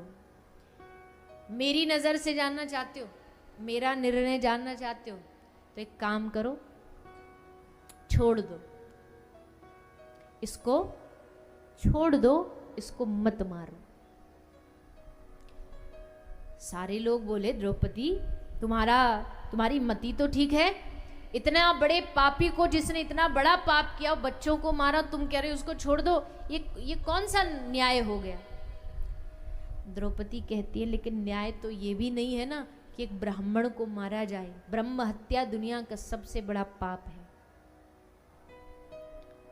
पर ऐसे छोड़ देना ये भी तो गलत है। क्या करें फिर। भगवान कृष्ण ने कहा, इसको अपमानित करके, क्योंकि ब्राह्मण का अपमान ही उसकी मृत्यु है। ब्राह्मण का अपमान कर देना ही उसकी मृत्यु के समान है, मृत्यु के बराबर है। इसलिए इसका अपमान करके इसको धक्के दे के भगा दो। और अपमान कैसे करना है। ब्राह्मण की सबसे बड़ी पहचान क्या होती है, क्या होती है। ब्राह्मण की पहचान होती है उसकी शिखा, उसकी चोटी। ब्राह्मण की शिखा जो होती है, इसका ठाकुर जी से डायरेक्ट कनेक्शन होता है। ये ब्राह्मण का जो शिखा, ये पूरा एंटीना है, ये ऊर्जा को कैच करता है। ब्राह्मण की पहचान है जनेऊ।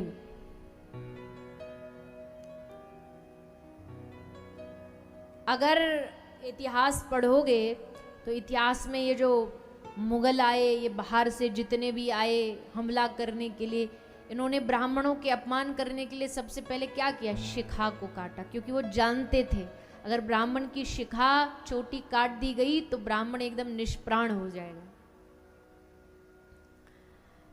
पर भैया कलयुग धन्य है, यहाँ किसी दुश्मन को तो जरूरत पड़ती नहीं। आजकल ब्राह्मण ही अपनी शिखा, अपनी चोटी खुद काट लेते हैं।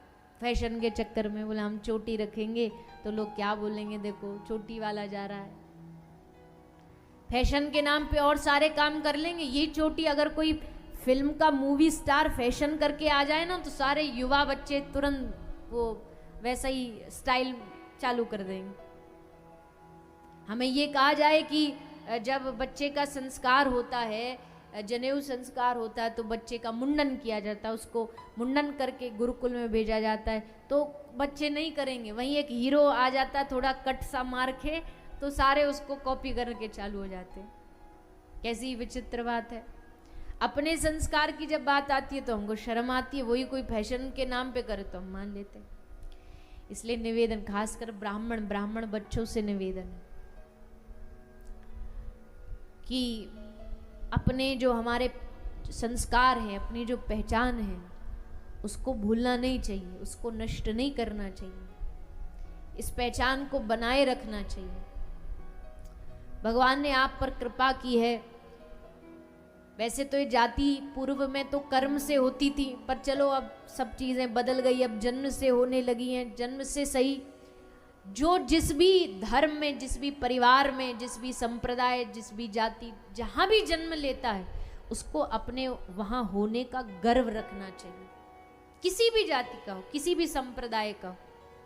वहां का गर्व रखना चाहिए। भारत में जन्म हुआ तो भारतीय होने पर गर्व करो। अपने राष्ट्र के लिए क्या कर सकते हो, राष्ट्र तुम्हारे लिए क्या कर सकता, सरकार तुम्हारे लिए क्या कर सकती है। तुम दिन भर गाते हैं सरकार को ये करना चाहिए, सरकार को। हम अपने राष्ट्र के लिए क्या कर सकते हैं, हम अपने देश को कैसे स्वच्छ रख सकते हैं, हम अपने देश का भविष्य कैसे निर्माण कर सकते हैं। अगर भगवान ने हमको भारत में जन्म दिया तो हम यहाँ की पहचान को कैसे बनाए रख सकते हैं। खास करके आजकल के युवा, हमारा पहनावा बदल गया, हमारा खान पान वेस्टर्न कल्चर का, पाश्चात्य संस्कृति का हो गया। हमारा बोलना, अंग्रेजी कोई बोल दे तो महाराज सब बोलते बड़ा पढ़ा लिखा है, और कोई ये कह देना जी हमको अंग्रेजी इंग्लिश नहीं आती, हमको सिर्फ हिंदी आती। अच्छा, इसको तो कुछ भी नहीं आता। अपनी भाषा, मैं ये नहीं कहती कि दूसरी भाषा नहीं आनी चाहिए, इंग्लिश एक वर्ल्ड वाइड भाषा है। अगर हमें दुनिया के साथ कदम से कदम मिला के चलना है तो भाषा सीखने में कोई कमी नहीं है। अंग्रेजी सीखो, फ्रेंच सीखो, चाइनीज सीखो, जो सीखने सीखो, लेकिन अपनी भाषा बोलने पर अगर शर्म आ रही है तो इससे बड़ा धिक्कार और क्या होगा। अपनी भाषा के लिए गर्व अनुभव करो, अपनी संस्कृति के लिए गर्व अनुभव करो। आजकल स्कूल, कई स्कूलों में मैंने ऐसा देखा है, खुद भी देखा है कि इंग्लिश मीडियम जो स्कूल होते हैं ना, वहाँ हिंदी बोलने पर टीचर्स फाइन रखते हैं 50 रुपये। हिंदी बच्चा बोला 50 रुपया फाइन। बताओ क्या सिखा रहे हैं हम बच्चों को। तुम अपनी भाषा बोलोगे तो तुम पर 50 रुपया का फाइन। क्यों? क्योंकि हम इंग्लिश मीडियम स्कूल में पढ़ाते हैं। कहाँ से सीखेगा बच्चा अपनी भाषा का सम्मान करना? कहाँ से सीखेगा बच्चा अपने संस्कारों का सम्मान करना? बच्चों को सिखाइए। अगर तुम जीन्स पहनते हो, सप्ताह में 6 दिन जीन्स पहनते हो तो पहनो, पर एक दिन, जिस दिन तुम मंदिर जा रहे हो, गौशाला जा रहे हो, उस दिन अपना भारतीय परिधान पहनो। कुर्ता पजामा पहनो, कुर्ता धोती पहन करके, चंदन लगा करके फिर मंदिर जाओ। जब आड़े टेढ़े कपड़ा पहनने में शर्म नहीं आती तो फिर धोती पहनने में क्यों शर्म आती है? जब सिनेमा पार्टी जाने में शर्म नहीं आती तो गौशाला जाने में क्यों शर्म आती है?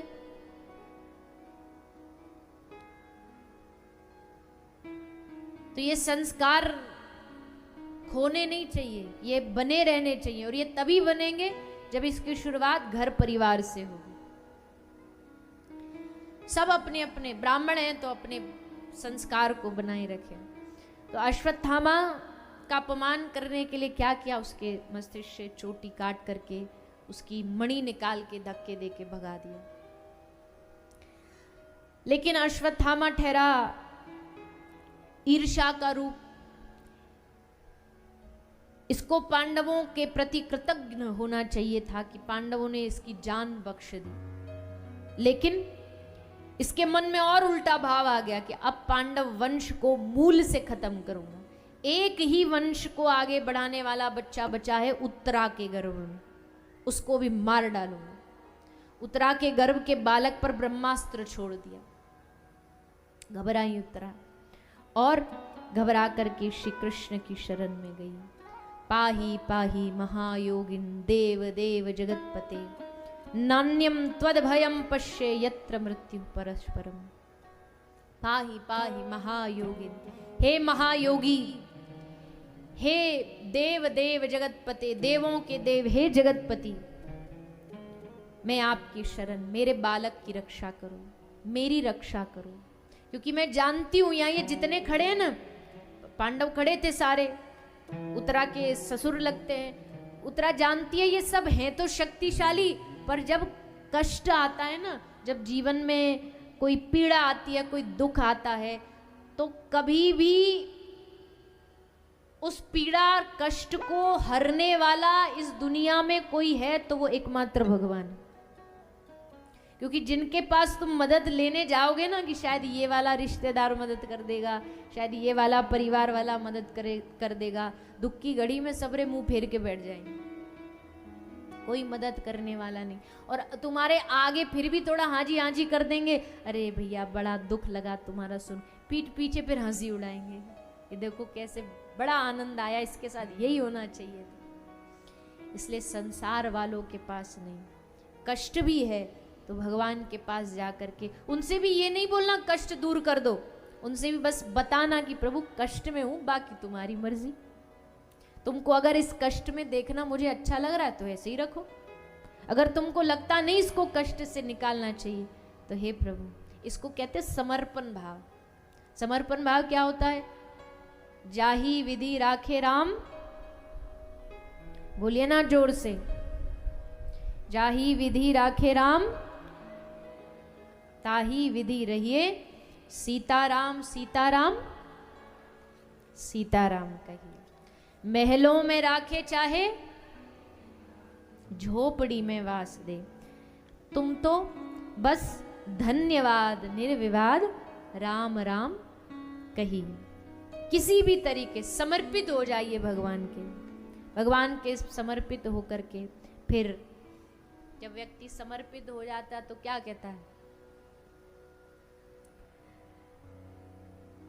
सांसें भी तेरी, धड़कन भी तेरी, सारा ये जीवन तुम्हारा। मोहन कुछ भी नहीं हम बिन तेरे होना गुजारा। सबकी जीवन की नैया तेरे हवाले, तू ही है माझी हमारा। सबकी दुनिया का माझी भगवान ही है, सबका केवट भगवान ही है, चला सबकी नैया वही रहा है। फर्क इतना कोई जान जाता है, कोई समझता हम चला रहे हैं, लेकिन चला नैया हम नहीं रहे, चला भगवान रहे हैं। इसलिए सबकी नैया का तू ही किनारा। तो जिसने ये भाव मन में ठान लिया हो ना, तो भगवान उसकी नैया को कभी डूबने नहीं देते। पांडवों को देख लो, रक्षा की, उत्तरा की रक्षा की, फिर भगवान ने पांडवों को एक मौका दिया कि जिसको जो चाहिए मांग लो। सबने मांगा। बुआ कुंती ने दुख मांगे, विपदः संतुना शश्वत तत्र तत्र जगत गुरु। विपत्ति दुख दो प्रभु। भगवान बोले मैया कैसे उल्टी उल्टी चीज मांग रही, दुनिया सुख मांगती है, तुम दुख मांग रही हो। बुआ ने कहा क्योंकि दुनिया जानती नहीं ना, जो मजा दुख में वो सुख में कहाँ। बोले ऐसा कैसे, दुख में कहाँ मजा? बोले दुख में मजा ये है कि दुख का सबसे बड़ा फायदा ये है कि दुख में प्रभु आपकी याद बड़ी अच्छी आती है, दुख में आपका स्मरण बड़ा बढ़िया होता, आपका नाम बड़ा अच्छा निकलता। अब किसी ने हनुमान चालीसा रट रखा हो तो रोज गा के सुना देता हनुमान जी को, वहीं किसी दिन पता चले फ्लाइट में बैठा और पता चले कि इंजन फेल हो जाए, तब जो हनुमान चालीसा निकलेगी वो रटी रटाई वाली नहीं निकलेगी। फिर तो इसलिए प्रभु हमको देना ही है तो विपत्ति दे दो, दुख दे दो। भगवान बड़े प्रसन्न हुए, बुआ की स्तुति को सुनकर के आनंदित हुए। उसके बाद पितामह भीष्म से मिलने आए। दादा भीष्म बाणों की सैया पर लेटे भये थे। दादा भीष्म ने मांगा था कि प्रभु अंतिम समय में आप दर्शन देने आना, तो आए पितामह। पितामह दर्शन देने, ठाकुर जी आए पितामह को दर्शन देने। युधिष्ठिर को उपदेश दिया, राजधर्म क्या होता है वो सिखाया, एक स्त्री का धर्म क्या होता वो सिखाया। तो द्रौपदी वहीं खड़ी थी। द्रौपदी जैसे पितामह ये सब बातें बता रहे थे, द्रौपदी के चेहरे पे मुंह से हंसी निकल गई। तो पितामह ने कहा कि द्रौपदी पुत्री तुम क्यों हंसी? अब द्रौपदी ने अपने आप को जैसे तैसे संभाल, बोला महाराज ऐसी गलती से मुंह से हंसी छूट गई। पितामह ने कहा नहीं, मैं तुमको जानता हूं, तुम बड़ी सुलझी समझदार नारी हो, बिना कारण के ऐसे भरी सभा में हंसना कोई तो कारण रहा होगा। द्रौपदी ने हाथ जोड़ के कहा पितामह क्षमा करना, पर जब आप धर्म का उपदेश दे रहे थे, धर्म के बारे में बता रहे थे, तो बस हंसी आ गई। वो दिन याद करके जब भरी सभा में मेरी साड़ी खींची जा रही थी, मैं सबके पास दौड़ी, मैं आपके पास भी आई कि मेरी रक्षा करो, पर आपने सर ऊपर नहीं उठाया। उस समय धर्म कहाँ गया था? तो पितामह ने एक बड़ी सुंदर बात कही। पितामह ने कहा द्रौपदी, मैं उस समय जानती हूँ क्यों नहीं बोल पाया या क्यों उस अधर्म को सहता रहा, क्योंकि उस समय में दुर्योधन का अन्न खाता था, दूषित अन्न खाता था। पाप का भोजन, पाप का अन्न हमेशा हमारी बुद्धि का नाश कर देता है। इसलिए अन्न में बड़ी शक्ति होती है। अन्न में गुण भी बहुत है, अन्न में दोष भी बहुत है। अन्न का दोष सबसे पहले बुद्धि को बिगाड़ता है। आहार शुद्धि, सत्व शुद्धि। तो अब बात यह है कि जी आजकल जमाना इतना कलयुग का बना है, व्यवहार निभाने पड़ते हैं, तो कहीं दूसरी जगह जाके अन्न नहीं खाएं तो फिर कैसे चलेगा। शादी में नहीं खाएंगे तो कैसे चलेगा, कहीं भंडारे में नहीं खाएंगे तो कैसा चलेगा। हाँ, जो साधक पूरी तरह भगवान के प्रति समर्पित होकर के कुटिया में भजन कर रहे हैं उनके लिए तो आसान है कि अपना बनाया खाया, पर जो सारी दुनिया में घूमते हैं, व्यवहार निभाते हैं, उनको तो खाना पड़ेगा। तो उसमें क्या करें, बोले अगर आप कहीं पा भी रहे हो थोड़ा सा तो ध्यान रखें कि बच सको। अगर कहीं बच भी नहीं पा रहे तो उस समय उस अन्न को खाने से पहले, कुछ भी खाने से पहले दुनिया में सबसे पहले ठाकुर जी को खिलाओ, उनका भोग लगाओ। उनको भोग लगाओगे तो अन्न में जो थोड़ा बहुत दोष होगा ना, भगवान उस सबको नष्ट करते हैं। अन्न के दोष को शुद्ध करने का एकमात्र यही तरीका है, पहले उसमें तुलसी पत्र डालो, उसको शुद्ध करो। अन्न कैसे शुद्ध होगा, पानी कैसे शुद्ध होगा। आरओ तुम्हारे पानी को फिल्टर कर सकती है पर पवित्र नहीं कर सकती। आरओ से पानी शुद्ध हो सकता है, पवित्र नहीं हो सकता। पवित्र करने के लिए आपको उसमें तुलसी पत्र डाल के भगवान को भोग लगाना पड़ेगा। अब वो शुद्ध, अब वो पवित्र हुआ। अब उस पवित्र जल को आप पियो तो वो जल हमारी बुद्धि को दूषित नहीं करेगा। भोजन करने से पहले पाप का अन्न किसी ने कमाया हो, वहां का हम खा रहे हैं तो उसको पहले भगवान को अर्पित करो। प्रभु तेरा तुझको अर्पण, फिर जो थोड़ा बचेगा उसको हम पालेंगे। तो उसमें कोई दोष भी होगा तो वो दोष हम पर प्रभाव नहीं करेगा। इसलिए सबको नियम बनाना चाहिए। पहला नियम तो ये, घर में जो भोजन बनाते हो पहले ठाकुर जी को भोग लगा। और बाहर भी कहीं खा रहे हो तो पहले भगवान को भोग लगाओ। तुलसी पत्ता हर जगह नहीं होता तो गले में कंठी हम इसलिए धारण करते हैं, ये भी तो तुलसी है। इसको स्पर्श करके अपने भोजन को स्पर्श कर लो, तुलसी का स्पर्श हो गया, भोग लग गया, अब ग्रहण करो। गले में कंठी क्यों धारण करते हैं? कंठी का मतलब ही होता कंठ से स्पर्श हुई। कई लोग कहते हैं हम कंठी धारण कर लें पर थोड़ी शर्म आती है, तो ये दिखे इसकी बजाय भीतर भीतर पहन ले, जो शर्ट के भीतर दब जाए, हमको पुण्य भी मिल जाए और दिखे भी ना। पहली बात तो अरे धर्मात्मा, जिस भगवान ने तुझको जीवन दिया मैं उसका हूं ये बताने में तुमको शर्म आ रही है? शास्त्र कह रहे हैं तुम ये गले में सोना पहन लो, चांदी पहन लो, हीरा जवाहरात पहन लो, अजी तुम दुनिया का सबसे कीमती कोहिनूर गले में भी पहन लो ना तो भी गारंटी नहीं है कल्याण होगा। पर गले में तुलसी माला पहनो तो 100% गारंटी है कि कल्याण होगा। और फिर भी शर्माते हैं, छुप छुपा के पहनते हैं। कई लोग गले में नहीं तो उसको हाथ में पहन लेंगे, हाथ में उसका, या फिर सोने में मड़वा लेंगे, बोले दिखे लगे सोने की चैन है उसमें तुलसी। काहे की शर्म? भगवान का हो है हम ये दिखाने में तो खुल के सीना तान के दिखाओ, है हम भगवान के। एक कंठी का मतलब कंठ से स्पर्श, तो इससे लाभ क्या होगा, फायदा क्या होगा? कंठ से छुई हुई है तो लाभ क्या? जब भोजन जाएगा ना भीतर तो इससे टच होके जाएगा, स्पर्श होकर के जाएगा। तो वो भोजन, फिर भोजन नहीं पानी भी पियोगे अमृत बन जाएगा। यहाँ तक कि नहा रहे हो, स्नान कर रहे हो, नहाते नहाते जो पानी है वो इस कंठी से छू करके शरीर में जाएगा तो गंगा जल, यमुना जल, सबका स्नान का फल मिल जाएगा। इसलिए कंठी पहनने में किसी को शर्म नहीं करनी चाहिए।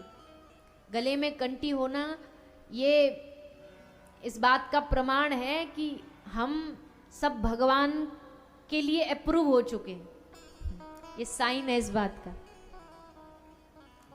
तो जो पहनते हैं वो बड़े धन्य हैं, जो नहीं पहनते सो पहनना चालू कर दो। कल्याण चाहते हो तो, कल्याण करना चाहते हैं तो धारण करना शुरू कर दीजिए।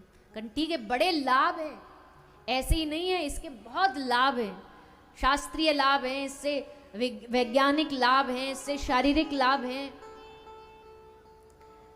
तो इससे अन्न शुद्ध होता है, अन्न का दोष उससे हम बचते हैं। तो पितामह ने कहा, देवी उस समय थोड़ा मति घूमी हुई थी इसलिए बोल नहीं पाया। तो द्रौपदी के संशय का समाधान दिया और उसके बाद पितामह भगवान की स्तुति करते हैं, अपनी आत्मा को भगवान के चरणों में लीन कर देते हैं। भगवत धाम गए पितामह, भगवान द्वारिका आ गए और इधर उत्तरा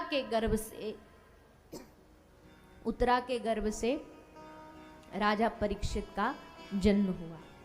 बालक का जन्म हुआ, नाम रखा गया परीक्षित। धीरे धीरे परीक्षित बड़े हो रहे हैं, घर परिवार में देख रहे हैं पांडवों में कृष्ण भक्ति, वो कृष्ण भक्ति इनमें भी बचपन से आई हुई है।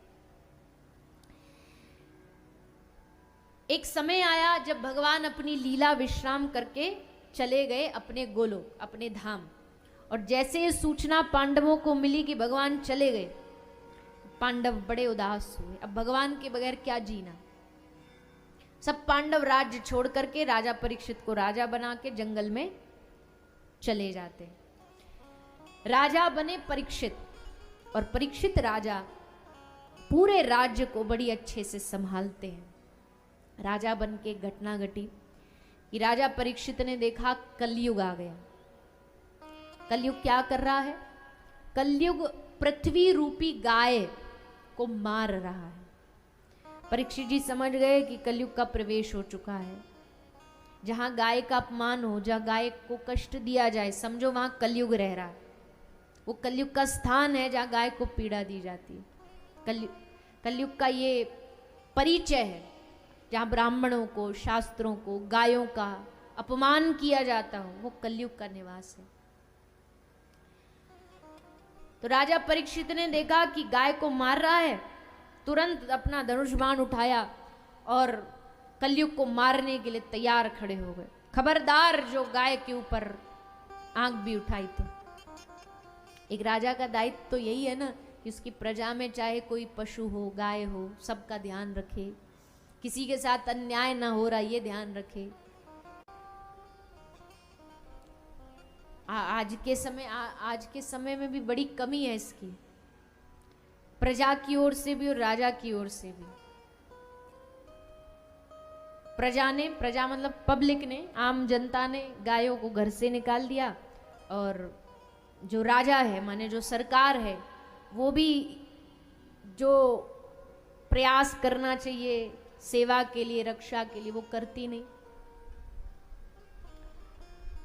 जो बड़ा आश्चर्य हुआ जब परसों हम आए, रायपुर से यहाँ आए, गाड़ी में आए, पूरे रास्ते में, रात का समय था, अब आप तो इलाके वाले, आपको तो पता ही होगा, पूरे रास्ते में ढेरों गाय, झुंड की झुंड गाय, पूरा ऐसे लगता कोई गायों का समूह सड़क घेर करके बैठा हो। और वो बेचारी भी क्या करे, वो भी बड़ी अधिकार से बैठती हैं जैसे कोई हमारा ही राज हो, पूरा सड़क घेर करके। अब लोग इसमें देखो, चलने वाले को तकलीफ तो होती है और वो कहते भी होंगे अरे ये क्या, लेकिन वो जाए कहाँ। जिस व्यक्ति का कोई आश्रय नहीं हो तो वो आश्रय ढूंढेगा दर बदर। अब उनको आदत पड़ गई, सड़क पर बैठ जाती हैं यहाँ तहाँ, और शायद मुझे लगता है बहुत सारे दुर्घटना भी होती होंगी। मानवों को भी कष्ट होता होगा, गायों को भी कष्ट होता होगा। अब गाड़ी चल रही है, अचानक से गाय दिखे ना, आ गई सामने, तो कितना बड़ी दुर्घटना होती है। पर समाधान तो तभी निकलेगा ना, उन बिचारी गैयाओं का क्या दोष। समाधान तो तभी निकलेगा कि जब उनके लिए कोई उचित व्यवस्था कर दी जाए, वहाँ जा कर के उनका निवास, सरकार का भी काम है, या शहर के जो समर्थ्य लोग हैं उनका भी काम है कि आप, भगवान ने अगर हमें समर्थ दिया, हम कुछ ऐसा करें, पूरा शहर मिलके कुछ अच्छी अच्छी गौशालाएं तो होंगी, पर और उनका अच्छे से निर्माण करें जिससे कोई गाय बाहर नहीं रहे, कष्ट में ना हो, पीड़ा में ना हो। ये किसी एक व्यक्ति का काम नहीं है, ये किसी एक संस्था का भी काम नहीं है, ये पूरे समाज का काम है। ये पूरे समाज को मिलके करना चाहिए। अपना भविष्य सुरक्षित करना है तो सबसे पहले ये जो हमारे आराध्य मानी जाती है गौ माता, इनका भविष्य सुरक्षित होना चाहिए, हमारा अपने आप हो जाए। तो महाराज राजा परीक्षित ने, उनसे देखा नहीं गया, धनुष बाण लेकर के कलयुग को मारने के लिए दौड़ पड़े। कलयुग आके चरणों में लेट गया, त्राही माम, मुझे माफ कर दो, आप बता दो कहाँ जाऊं, चलो आप ही जगह निश्चित कर दो, हम वहीं रहेंगे। तो राजा परीक्षित ने इसके लिए 4 जगह निश्चित कर दी, जुआ, शराब, हिंसाल्य, वैश्याल्य। 4 जगह तुम एकदम फ्री हो, कहीं भी जाओ, यहाँ तुमको ना कुछ पास की जरूरत, यहाँ तुम्हारी एंट्री फ्री है। शराब जहाँ पी जाएगी वहाँ कलयुग कुंडली मार के बैठेगा, जुआ जहाँ खेला जाएगा वहाँ कलयुग बैठेगा, पर स्त्री गमन वैश्याल्य वहाँ कलयुग बैठेगा, और जहाँ हिंसा होगी, मांसाहार होगा, वहाँ कलयुग रहेगा। ये 4 जगह कंफर्म है, ये कलयुग का एड्रेस है, कलयुग का पता है। इसलिए अच्छे व्यक्तियों को, सदाचारी व्यक्तियों को इन चारों चीज़ों से दूर रहना चाहिए। शराब, नशे से दूर, जुआ, जुए से दूर, पर स्त्रीगमन, और साथ ही साथ हिंसा, किसी पशु पक्षी को मारना पीटना। चतुर कलयुग है। सोचा 4 तो राजा जी ने खुद अपनी मर्जी से दे दिए, 1 हम मांग लेते हैं। बोला राजा जी आपने 4 तो दिए पर मजा नहीं आया इन चारों में, कोई एक तो दे दो जहां कुछ अच्छे लोग आना जाना उनका रहता हो, कोई एक अच्छा स्थान दे दो। तो राजा ने 5वां स्थान दे दिया, स्वर्ण, सोना। अब सोने का मतलब ये नहीं समझना ये जो गोल्ड होता बस वही सोना। सोने का मतलब पूरा टोटल है कि जो भी अधर्म की कमाई है, जो भी अधर्म का तुम्हारा धन है, मान लो है किसी का और तुमने उसको उसका अधिकार खुद का जमा लिया, ये भी अधर्म का धन है। बिना मेहनत के कमा रहे हो, ये भी अधर्म का धन है। किसी का छीन रहे हो, ये भी अधर्म का धन है। झूठ बोल के कमा रहे हो, ये भी अधर्म का। इस अधर्म के धन में कलयुग रहता है। स्वर्ण का मतलब हम कई बार केवल धातु से समझ लेते हैं कि केवल सोना, और यहाँ तक भागवत जी में लिखा है, भगवान कह रहे हैं धातुओं में मैं स्वर्ण हूं। तो 2 अलग अलग बातें हो गई। धातु में या तो भगवान रहेंगे या कलयुग रहेगा, सोने में या कलयुग या भगवान, दोनों एक साथ कैसे? बोले वो इसलिए है कि जो स्वर्ण अपने परिश्रम मेहनत से कमाया जाता है उसमें भगवान होते हैं, और जो दूसरे का धन, दूसरे का सोना छीन करके अपना लिया जाता है, झूठ बोल के कमाया जाता है, उसमें कलयुग का निवास होता है। तो राजा की बुद्धि में कलयुग कैसे बैठे? इनके पास एक सोने का मुकुट था। जब पांडवों ने जरासंध को हराया, मारा, तो उसके खजाने से ये चमचमाता मुकुट देख पांडव ले आए। उसी मुकुट को परीक्षित राजा ने धारण कर लिया।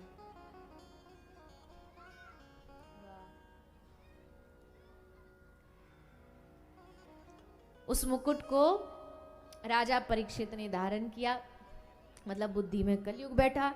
और कलयुग के आते ही राजा परीक्षित ने एक संत का अपमान कर दिया। संत के गले में मरे हुए सर्प को डाला, जिससे उस ऋषि के पुत्र श्रृंगी ऋषि ने राजा को 7 दिन में मरण का श्राप दे दिया। 7 दिन में मरना, ये बात जैसे राजा परीक्षित को पता लगी, गंगा के घाट पर संतों की शरण में राजा परीक्षित पहुंच गए। क्योंकि अब जानते हैं रास्ता कोई बचा नहीं, 7वें दिन अब मरना तो मरना, मरने को कोई कितना भी टाल ले, मृत्यु तो एक दिन आएगी ही आएगी। अब सफेद बाल हो गए तो इसका मतलब बुढ़ापा तो आएगा ही आएगा। अब उसमें कितना भी रंग रोगन करवा लें पर मृत्यु तो नहीं टलेगी ना एक दिन तो मृत्यु आएगी। बचने की बजाय उसको सुधारने का प्रयास परीक्षित जी कर रहे हैं।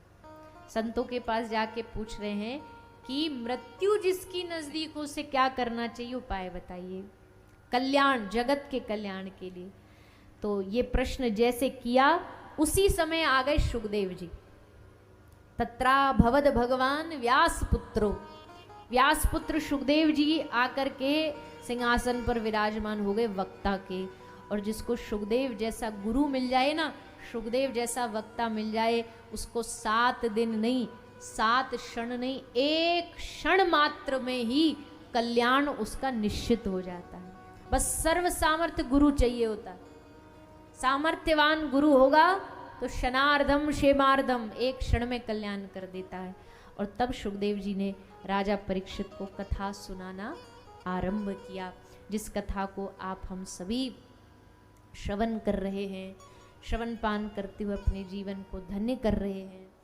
अब आगे की जो सुखदेव जी के द्वारा सुनाई गई कथा है, उसको हम सब आगे जो कल का कथा सत्र है उसमें श्रवण करेंगे। सुखदेव जी ने क्या कल्याण का साधन बताया। देखो भागवत जी जो है ना, ये एक प्रकार से मरण की तैयारी है, मृत्यु की तैयारी है। जीने की तैयारी तो सब करते करते पर मरण की तैयारी भूल जाते। भागवत जी मरण की तैयारी करवाती। मृत्यु भी आए तो ऐसी आए कि भगवान का नाम लेते लेते, उनका स्मरण करते करते इस दुनिया से जाए। इसलिए सुखदेव जी ने कथा सुनाई, जिसको आप हम सभी बड़े भाव और आनंद के साथ श्रवण कर रहे हैं। आगे भी ऐसे ही श्रवण करते रहेंगे। आज की इस कथा को हम सभी विराम की ओर लेकर के जाएं। उससे पूर्व आइए सभी थोड़ी देर भगवान नाम संकीर्तन का गान करेंगे और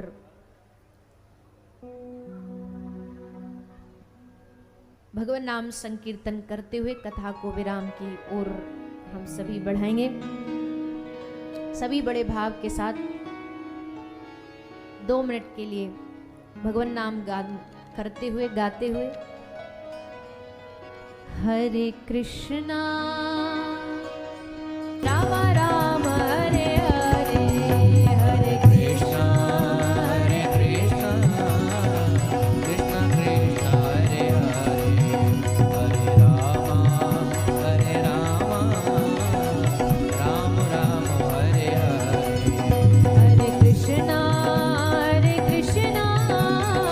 कृष्णा कृष्ण हरे हरे, हरे राम राम राम हरे हरे, हरे कृष्णा कृष्णा कृष्णा कृष्णा हरे हरे, हरे राम राम राम हरे हरे।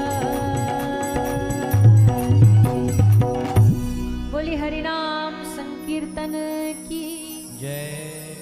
आइए सभी दोबारा हाथ उठाकर हरे कृष्ण महामंत्र का जाप करेंगे। हरे कृष्णा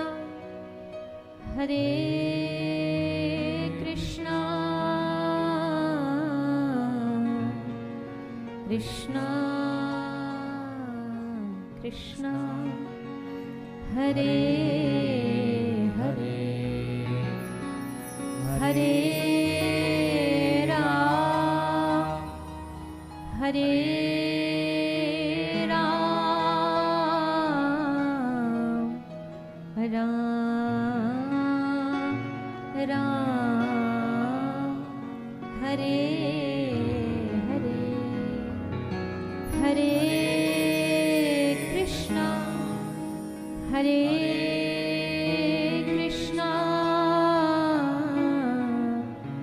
कृष्णा कृष्णा हरे हरे, हरे राम हरे राम, राम राम हरे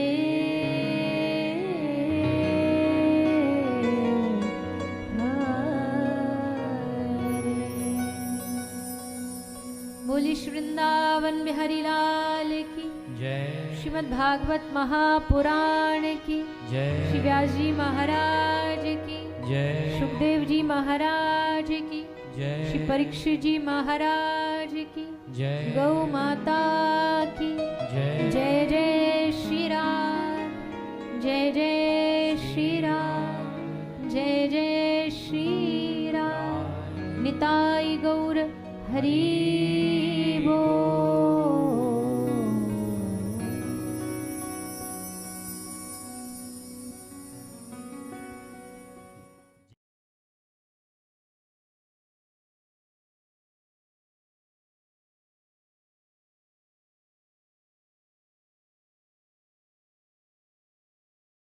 कि किस तरह गौ सेवा धाम में बीमार गौवंशों की सेवा संकल्प प्रकल्प संचालित हैं। विस्तृत जानकारी के लिए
पुष्पादिबंधनम आरोग्यार्थे आत्मादिबंधन मंत्र पुष्पांजलि।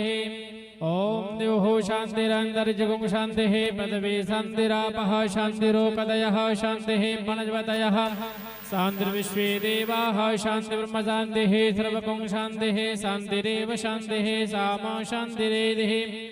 हरिः ओम जदनेन जदनमय जन्तदेवास्तानि धर्माणि प्रथमान्याशन्नः ते हनाकं महिमानः शचन्त जदनपूर्वे